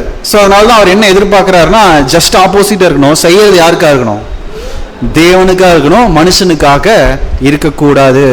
வாசிக்கலாம் இன்னொரு வசனம் கூட, 2 கொரிந்தியர் 12ஆம் அதிகாரம் 19ஆம் வசனம். 2 கொரிந்தியர் 12ஆம் அதிகாரம் 19ஆம் வசனம். நாங்கள் யோக்கியர்கள் என்று விளங்கும்படி உங்களிடத்தில் பேசுகிறோம் என்று எண்ணுகிறீர்களோ, தேவனுக்கு முன்பாக கிறிஸ்துவுக்குள் பேசுகிறோம். பிரியமானவர்களே, சகலத்தையும் உங்கள் பக்தி விருத்திக்காக செய்கிறோம். ஸோ அவங்க எப்பவுமே எதை ரெஃபரன்ஸ் வச்சுக்குவாங்க அப்படின்னு பார்த்தீங்கன்னா, இது செய்யறது தேவனுக்கு பிடிக்குமா, நான் பேசுறது தேவனுக்கு பிடிக்குமாங்கிறது தான் பார்ப்பாங்களொழிய, இப்போ நான் பேசுறது இவருக்கு பிடிக்குமா, சகோதரிக்கு பிடிக்குமா அப்படின்றது என்ன பண்ண மாட்டாங்க, அந்த ரெஃபரன்ஸே இருக்காது. அதனால தான் அவர் என்ன சொல்றாருன்னு பார்த்தீங்கன்னா, இப்போ சில டைம்லாம் இவங்க சொல்றது கடுமையாக இருந்துச்சு அப்படின்னா அவங்க என்ன ரெஃபர் பண்ணிடுவாங்கன்னு பார்த்தீங்கன்னா, தேவனை ரெஃபர் பண்ணுவாங்க. அதான் இந்த இடத்துல சொல்றார், நாங்கள் யோக்கியர்கள் என்று விளங்கும்படி உங்களிடத்தில் பேசுகிறோம் என்று எண்ணுகிறீர்களோ. இது எப்படின்னா, நான் பெரிய ஆளுன்னு நான் நினைக்கணுங்கிறக்காக நான் பேசிட்டு இருக்கேன் நீங்க நினைக்கிறீங்களா, அப்படிலாம் கிடையவே கிடையாது. தேவனுக்கு முன்பாக கிறிஸ்துவுக்குள் பேசுகிறோம். அப்ப அவங்களுடைய ரெஃபரன்ஸ் எது அப்படின்னு பாத்தீங்கன்னா, பிரதருக்கு பிடிக்கணும் சிஸ்டருக்கு பிடிக்கும்போது அவர் ரெஃபரன்ஸே கிடையாது. தேவனுக்கும் கிறிஸ்துவுக்கு பிடிக்குதா, அதை ரெஃபர் பண்ணி தான் நாங்கள் பேசுகிறோம். சில டைம் அப்படி பேசும்போது நாங்கள் எங்களை பெரிய ஆளாக காட்டுற மாதிரி நீங்கள் நினச்சிக்காதீங்க. எங்களுடைய ரெஃபரன்ஸ் யார் தான், தேவனும் கிறிஸ்துவும் தான். அவங்களுக்கு முன்பாக நாங்கள் பேசுகிறோம், பிரியமானவர்களே சகலத்தையும் உங்கள் பக்தி விருத்திக்கு ஏதுவாக செய்கிறோம். ஸோ அப்போ என்ன இருக்கு அப்படின்னு பார்த்தீங்கன்னா, சில டைம்ல அவங்களுக்காக அவங்க செய்கிற மாதிரி ஒரு போஸ்ட் வந்துருக்கு, இவங்க புரிஞ்சுக்குவாங்க. ஏன்னா அப்போஸ்தலர்களுக்கு அந்த ஞானம் இருந்துச்சு, அதனால அதை புரிஞ்சுக்கிட்டு தான் அவங்க என்ன சொல்றாங்கன்னு பார்த்தீங்கன்னா, என்னைக்குமே நாங்கள் என்ன பண்ண மாட்டோம், மனுஷர்களுக்கு பிரியமுண்டாக நாங்க பேசவே மாட்டோம். நாங்க பேசுறது எல்லாமே எதுன்னு ரெஃபரன்ஸ் அப்படின்னு பாத்தீங்கன்னா தேவனுக்கும் கிறிஸ்துவுக்கும் முன்பாக நாங்க பேசுறோங்கிறத மைண்ட்ல வச்சுட்டு தான் என்ன பண்ணிட்டே இருப்போம், நாங்க பேசுவோம். இதுதான் அவர் சொல்றாரு. இதுக்கு முன்னாடி படிச்ச வசனத்துல உணர்வுள்ள இருதயம் உண்டோ. ஸோ இப்போ நமக்கு உணர்வுள்ள இருதயம் அப்படிங்கிறது என்ன அப்படின்னு பார்த்தீங்கன்னா நம்முடைய ரெஃபரன்ஸ் எப்பவுமே யாரா இருக்கணும், தேவனும் கிறிஸ்துவும் பார்த்துட்டு இருக்காங்க. அவங்களுடைய முன்னிலைமையில நம்ம பேசுறோம், செய்யறோம், வேலை செய்யற எல்லாமே என்னதான் அப்படின்னு பார்த்தீங்கன்னா அதுதான் நம்மளுடைய ரெஃபரன்ஸா இருந்துச்சு. அப்படின்னா நம்ம உணர்வுள்ள இருதயத்தோட என்ன பண்ணிட்டு இருக்கோம், அவரை பின்பற்றிக்கிட்டு இருக்கோம் அப்படின்னு நம்ம பார்க்குறோம். ஸோ இப்போ சில டைம் என்ன ஆயிரும்னு பார்த்தீங்கன்னா நம்ம சில டைம் பிரதர் திட்டுவார், பிரதர் சத்தம் போடுவார், பிரதர் தப்பாக நினச்சிக்குவார், பிரதர் கோவிச்சுக்குவார் அப்படின்னு சொல்லி என்ன பண்ணிக்கிட்டே இருப்போம்னு பார்த்தீங்கன்னா மோஸ்ட்லி வந்து அந்த ஒரு பாண்டிங்காக ஒரு கம்பல்ஷனுக்காக செய்வோம். ஆனால் அவர் என்ன சொல்கிறாருன்னு பார்த்தீங்கன்னா எது உணர்வுள்ள இருதயம் அப்படின்னா எப்போ தேவனையும் கிறிஸ்துவையும் ரெஃபரன்ஸாக வச்சு அவர் முன்னிலையில் செய்கிறேன், அவருக்காக செய்கிறேன், அவர் பார்த்துட்டு இருக்காரு, அவருக்கு பிரியம் உண்டாக நான் செய்கிறேங்கிறத எனக்குமே நம்மளுடைய ரெஃபரன்ஸாக நம்ம வச்சுக்கணும் அப்படின்னு நம்ம பார்க்குறோம். ஸோ அப்போ ஃபைனலாக என்ன நம்ம புரிஞ்சுக்கலாம் அப்படின்னு பார்த்தீங்கன்னா அவருடைய ட்ரைனிங் ப்ராசஸில் பிரதானமாக எதுதான் இருக்கும் அப்படின்னு பார்த்தீங்கன்னா பாடுகள் தான் இருக்கும். ஏன் அப்படின்னு பார்த்தீங்கன்னா பாடுகள் தான் நம்மளுடைய கேரக்டர் என்ன பண்ணும் அப்படின்னு பார்த்தீங்கன்னா டெவலப் பண்ணும். வாசிக்கலாம் ரோமர் 5ஆம் அதிகாரம் 3 முதல் 4 வசனங்கள். ரோமர் 5ஆம் அதிகாரம் 3ஆம் வசனம் முதல். அது மாத்திரமல்ல, உபத்திரவம் பொறுமையையும், பொறுமை பரீட்சையையும், பரீட்சை நம்பிக்கையையும் உண்டாக்குகிறது என்று நாங்கள் அறிந்து உபத்திரவங்களிலேயும் மேன்மை பாராட்டுகிறோம். ஸோ சில விஷயங்கள்லாம் வந்து ஃபீல் பண்ணி தான் தெரிஞ்சுக்க முடியும், உணர்ந்து தான் தெரிஞ்சுக்க முடியும். அந்த உணர்ந்த விஷயத்தை தான் அவங்க எழுதியிருக்காங்க, ரொம்ப கரெக்டாக எழுதியிருப்பாங்க. இது வந்து ஒரு ஸ்டெப்ஸாக எழுதியிருப்பாங்க.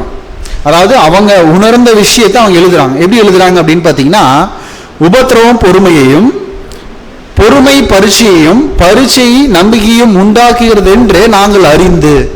அப்போ அவங்களும் அதை என்ன பண்ணியிருக்காங்க, எக்ஸ்பீரியன்ஸ் பண்ணியிருக்காங்க. அப்படி எக்ஸ்பீரியன்ஸ் பண்ணாதான் நமக்கு என்ன சொல்றாங்க அப்படின்னு பார்த்தீங்கன்னா உபத்திரவங்களிலேயும் மேன்மை பாராட்டுகிறோம். ஸோ இப்போ இது வந்து ஒரு ட்ரைனிங் தான். அந்த ட்ரைனிங்கில் அவங்க என்ன புரிஞ்சுக்கிட்டாங்கன்னா இந்த ஸ்டெப்ஸ் எல்லாமே நமக்கு என்ன பண்ணுது அப்படின்னு பார்த்தீங்கன்னா ஒரு வளர்ச்சியை கொடுக்குதுன்னு புரிஞ்சுக்கிட்டோம். அதனால தான் நாங்கள் என்ன சொல்கிறோம் அப்படின்னு பார்த்தீங்கன்னா உபத்திரவத்தில் மேன்மை பாராட்டுறோம். அப்படின்னா அவங்களோட எக்ஸ்பீரியன்ஸை ஷேர் பண்ணுறாங்க. என்ன அப்படின்னு பார்த்தீங்கன்னா பிரச்சனை வரும்போது தான் நான் என்ன பண்ணியிருக்கேன், வளர்ந்துருக்கேன். அதனால் நான் என்ன சொல்கிறேன் அப்படின்னு பார்த்தீங்கன்னா உபத்திரவத்தை நாங்கள் என்ன பண்ணுவோம் அப்படின்னு பார்த்தீங்கன்னா மேன்மையோடு அதை நாங்கள் என்ன பண்ணுவோம், ஏற்றுக்கொள்வோம். ஸோ இது வந்து நிறைய பேருக்கு வராது. நிறையா சூழ்நிலையில் பேசக்கூடிய எனக்காக இருந்தாலும் சரி, கேட்கக்கூடிய நமக்காக இருந்தால் யாருக்காக இருந்தாலும் சரி, அந்த சூழ்நிலையை ஃபேஸ் பண்ணும்போது அது பிரச்சனையாக தான் பார்ப்போம் முடிய அதை உயர பறக்கிறதுக்கான சூழ்நிலையை என்ன பண்ண மாட்டோம், பார்க்க மாட்டோம். முடிஞ்சதுக்கப்புறம் யோசிப்போம், இப்படி பேசியிருக்க வேண்டாமோ, இப்படி செஞ்சிருக்க வேண்டாமோ அப்படின்னு சொல்லி என்ன பண்ணுவோம், நினைப்போம். என்ன எப்போ அப்படின்னு பார்த்தீங்கன்னா தேவன் வந்து தூக்கிட்டு போனதுக்கு முன்னாடி என்ன பண்ணியிருந்துருக்கலாம், பறந்துருக்கலாம். ஆனால் என்ன பண்ணியிருப்போம், மிஸ் பண்ணியிருப்போம் அப்படின்னு நம்ம பார்க்குறோம். ஸோ அப்போ என்ன பண்ணணும் அப்படின்னு பார்த்தீங்கன்னா வரக்கூடிய பிரச்சனையை எப்படி நம்ம கேரக்டர் காட்டுறது அப்படிங்கிறதுக்காக என்ன பண்ணிக்கலாம், நம்ம யூஸ் பண்ணிக்கலாம். 1 கொரிந்தியர் 3ஆம் அதிகாரம் 13ஆம் வசனம். 1 கொரிந்தியர் 3ஆம் அதிகாரம் 13ஆம் வசனம். அவனவனுடைய வேலைப்பாடு வெளியாகும், நாளானது அதை விளங்க பண்ணும். ஏனெனில் அது அக்கினியிலே வெளிப்படுத்தப்படும். அவனவனுடைய வேலைப்பாடு எத்தன்மை உள்ளதென்று அக்கினியானது பரிசோதிக்கும். நம்ம கோல்டா, சில்வரா, கல்லா, மண்ணா, கம்பியா, இரும்பா அப்படிங்கிறது என்ன பண்ணிடும், இந்த சோதனை என்ன பண்ணிடும், செஞ்சு காட்டிடும். அதான் சொல்றாரு அவனவனுடைய வேலைப்பாடு என்ன ஆயிரும், வெளியாயிரும். அப்ப வெளிப்படுத்துறதே இதுதான், சோதனை தான் நம்மளை என்ன பண்ணணும்னு பார்த்தீங்கன்னா நமக்கே நம்மளை வெளிப்படுத்தும். நம்ம அநேக நேரம் என்ன நினைச்சுப்போம்னா தேவன் நம்மளை சோதிச்சு நம்ம செய்யறோமா இல்லையான்னு டெஸ்ட் பண்றாரு அப்படின்ட்டு. அவர் என்ன பண்றாருன்னா சோதனையை கொடுத்து நம்மளால செய்ய முடியுமான்னு நமக்கு சொல்லி கொடுக்குறாரு. அவருக்கு வந்து எல்லாமே தெரியும், நம்ம செய்வோமா செய்ய மாட்டோமான்னு எல்லாமே தெரியும். நம்ம சில டைம் நம்மளை பத்தின ஒரு இமேஜினேஷன் நமக்கு இருக்கும், நான் பயங்கர தைரியசாலி அப்படின்னு நினைப்போம். திடீர்னு ஒரு நாய் துரத்துனா குடுகுடுன்னு ஓடிடுவோம், நின்று ஃபேஸ் பண்ண மாட்டோம். அதுக்கப்புறம் தான் நமக்கு தெரியும் நமக்கு பயம் இருக்கு அப்படின்னு. ஆனால் நம்ம மேலேயே நமக்கு ஒரு இமேஜினேஷன் இருக்கும், ஒரு என்ன சொல்றது, ஒரு அபிப்பிராயம் இருக்கும் நம்ம மேலே, நம்ம இப்படிப்பட்டவர்கள் அப்படின்ட்டு. ஆனால் பிரச்சனை வரும்போது என்ன தெரிஞ்சிடும், நம்ம இனியும் வளரணும் போல இருக்கு அப்படின்னு சொல்லி என்ன பண்ணிடுவோம், நம்மளே புரிஞ்சுக்கும். ஸோ அப்போ சோதனைகள் வந்து எதுக்காக அப்படின்னு பார்த்தீங்கன்னா நம்ம செய்வோமா மாட்டோமான்னு தேவன் தெரிஞ்சுக்கிறது கிடையாது. தேவன் நமக்கு அவர் சொல்லி கொடுக்குறாரு, இந்த சோதனையில நீ எப்படி நிற்கிற, உன்னோட கேரக்டர் என்னன்னு நீயே பார்த்துக்கோன்னு சொல்லி நமக்கு என்ன பண்றாரு, நமக்கு சொல்லி கொடுக்குறாரு. அப்ப நமக்கு என்ன பண்றாரு, இப்ப யோபுக்கு அவர் சோதனை கொடுத்தாரு. எதுக்காக, யோபு செய்வாரா மாட்டாரா அவர் கண்டுபிடிக்கிறக்கா? அவர் மைண்ட்ல இருக்கிறது யாருக்கு தெரியும், தேவனுக்கு தெரியும். யாருக்கு தெரியாது? யோபுக்கு தெரியாது. யோபு மைண்ட்ல இருந்துச்சு இல்ல, நான் வந்து உத்தமன், சன்மார்க்கன், என்கிட்ட பிழை இல்லை அப்படிங்கறத வெளியே கொண்டு வரதுக்கு தான் அந்த பிரச்சனையை கொடுத்தார். ஃபைனலா வாயில நின்று வந்துருச்சு, அந்த வார்த்தை வந்துருச்சு, தேவனே நீங்க என்கிட்ட குற்றம் கண்டுபிடிக்க பாக்குறீங்க. டக்குன்னு பிடிச்சிட்டாரு. பிடிச்சிட்டு ஒரு எக்ஸ்பிளனேஷன் கொடுத்ததுக்கு அப்புறம் நான் என்ன பண்ணிக்கிறேன், நான் பேசவே மாட்டேன், அமைதியா இருந்துக்கிறேன். அப்ப என்ன தெரிஞ்சிருச்சு அப்படின்னு பாத்தீங்கன்னா, யோபுக்கு நம்ம இந்த இடத்துல கொஞ்சம் என்ன பண்ணி இருந்திருக்கோம், வீக்கா இருந்திருக்கோம் அப்படின்னு. இப்ப அதே போலதான் நமக்கு சோதனை கொடுக்கறது நம்ம நினைச்சு கூடாது, தேவன் என்னை சோதிச்சு பாக்குறாரு. நமக்கு நம்ம யாருங்கிறது அவர் என்ன பண்ணுவார் அப்படின்னு பாத்தீங்கன்னா, சோதனை அனுப்பிச்சு நமக்கே அவர் என்ன பண்ணுவாரு, தெரியப்படுத்துவார். ஸோ அப்போ இது எல்லாத்தையும் நம்ம என்ன பண்ணிக்கணும் அப்படின்னு பார்த்தீங்கன்னா, இந்த சோதனைகள் எல்லாத்தையுமே நம்ம வளரக்கூடிய ஒரு ப்ராசஸில் ஒரு முக்கியமான விஷயமா அதை பார்த்து பிரச்சனை வரும்போது அதில் எப்படி நம்ம கேரக்டரை காட்டலாம் அப்படிங்கிறத நம்ம என்ன பண்ணோம், கவனிக்க வேண்டியவர்களாக நம்ம இருக்கிறோம். வாசிக்கலாம் 2 கொரிந்தியர் 4ஆம் அதிகாரம் 7ஆம் வசனம் 8ஆம் வசனம். 2 கொரிந்தியர் 4ஆம் அதிகாரம் 7 மற்றும் 8ஆம் வசனங்கள். இந்த மகத்துவமுள்ள வல்லமை எங்களால் உண்டாகிறாமல் தேவனால் உண்டாயிருக்கிறது என்று விளங்கும்படி இந்த பொக்கிஷத்தை மண்பாண்டங்களில் பெற்றிருக்கிறோம். நாங்கள் எப்பக்கத்திலும் நெருக்கப்பட்டும் ஒடுங்கி போகிறது இல்லை, கலக்கம் அடைந்தும் மனம் முறிவடைகிறது இல்லை. அப்ப அப்போஸ்தலனாகிய பவுல் என்ன சொல்றாருன்னா, இந்த சத்தியம் கிடைச்சதுக்கு எந்த திராணியும் எங்களுக்கு இல்லை, தகுதியும் இல்லை. தேவன் தான் என்ன பண்ணியிருக்காரு, இதை கொடுத்துருக்காரு. ஆனா கொடுத்தா தேவன் என்ன சொல்றாருன்னா, சத்தியம் கொடுக்கும்போது என்ன சொல்லிதான் கூப்பிட்டாரு, உங்களை தொடுகிறவன் என் கண்மணியை தொடுகிறான் அப்படின்னா நமக்கு பிரச்சனை வராதுன்னு அவர் சொல்லவே இல்லை. அவருடைய கண் பார்வையிலேயே நம்மளை என்ன பண்ணிக்குவாரு, வச்சுக்குவார். அப்ப அதான் அப்போஸ்தலனாகிய பவுல் சொல்றாரு, நாங்கள் எப்பக்கத்தில் நெருக்கப்பட்டும் ஒடுங்கி போகிறதில்லை. அப்படின்னா எது வரும், நெருக்கம் வரும், ஆனா என்ன ஆயிட மாட்டோம், ஒடுங்கி போக மாட்டோம். கலக்கம் அடைவோம், பயம் வரும், ஆனா என்ன பண்ண மாட்டோம், மன முறிவு அடைவதில்லை. அப்படின்னா மனசை விட்டுற மாட்டோம், ஆனா என்ன வரும், எங்களுக்கு பயம் வரும். பயம் வருதுன்னா பயமுறுத்துற மாதிரி சூழ்நிலை என்ன ஆகும், வரும். தொடர்ந்து வாசிக்கலாம் 9ஆம் வசனம். 9ஆம் வசனம். துன்பப்படுத்தப்பட்டும் கைவிடப்படுகிறது இல்லை, கீழே தள்ளப்பட்டும் மடிந்து போகிறது இல்லை. துன்பப்படுத்தப்பட்டும் கைவிடப்படுவது இல்லை. அப்படின்னா கஷ்டம் வரும், ஆனா என்ன பண்ண மாட்டாரு, விட்டுற மாட்டாரு. கீழே தள்ளப்படும் மடிந்து போவதில்லை. அப்படின்னா கண்டிப்பா தள்ளுவாங்க, கீழே விழுவோம், ஆனா என்னம்மா என்ன ஆகாது, உயிர் மட்டும் போயிடாது. ஆனா என்ன பண்ணுவாங்கன்னா உயிர் போற மாதிரி தள்ளுவாங்க, ஆனா என்ன ஆகாதுன்னா உயிர் மட்டும் என்ன ஆகாது, போகாது. அப்ப இதெல்லாம் என்ன கேரண்டி அப்படின்னு பாத்தீங்கன்னா 2 இருக்கும், வரும், ஆனா அது ரொம்ப பிரச்சனையாயிராது. அவர் என்ன பண்ணிடுவாரு, உங்களை வந்து அவருடைய சட்டையில தூக்கிட்டு போய் என்ன பண்ணிடுவாரு, ஒரு நல்ல இடத்துல வச்சிருவாரு. ஆனா தரையில முற்ற வரைக்கும் அவர் என்ன பண்ணிடுவாரு, முற்ற வரைக்கும் போய் அதுக்கப்புறம் தான் என்ன பண்ணுவாரு, தூக்கிட்டு போற. ஒரு 10 அடி தூரத்துல என்ன பண்ண மாட்டாரு, எடுத்துட்டுலாம் போக மாட்டாரு. தரைக்கு பக்கத்துல எவ்வளவு க்ளோஸா வர முடியுமோ அவ்வளவு க்ளோஸா வந்ததுக்கு அப்புறம் தான் என்ன பண்ணுவார் அப்படின்னு பாத்தீங்கன்னா தூக்கிட்டு போவார். தொடர்ந்து வாசிக்கலாம் 10ஆம் வசனம். கர்த்தராகிய இயேசுவினுடைய ஜீவனும் எங்கள் சரீரத்திலே விளங்கும் படிக்க இயேசுவின் மரணத்தை எப்பொழுதும் எங்கள் சரீரத்தில் சுமந்து திரிகிறோம். சோ அப்ப கர்த்தராகிய இயேசுவினுடைய ஜீவன் எங்களுடைய சரீரத்தில் விளங்கும் படிக்கு. சோ அப்படின்னா அவர் ஏற்கனவே என்ன பண்ணிட்டாரு, இந்த ஒரு ட்ரைனிங்கை முன்னாடி முடிச்சு நமக்கு எக்ஸாம்பிளா வச்சுட்டு போயிட்டார். இப்ப அவருடைய கேரக்டர் நம்ம பிரதிபலிக்கணும் அப்படின்னா அந்த மாதிரி சூழ்நிலைகள் நமக்கு அதிக தேவைப்படக்கூடியதா இருக்கு.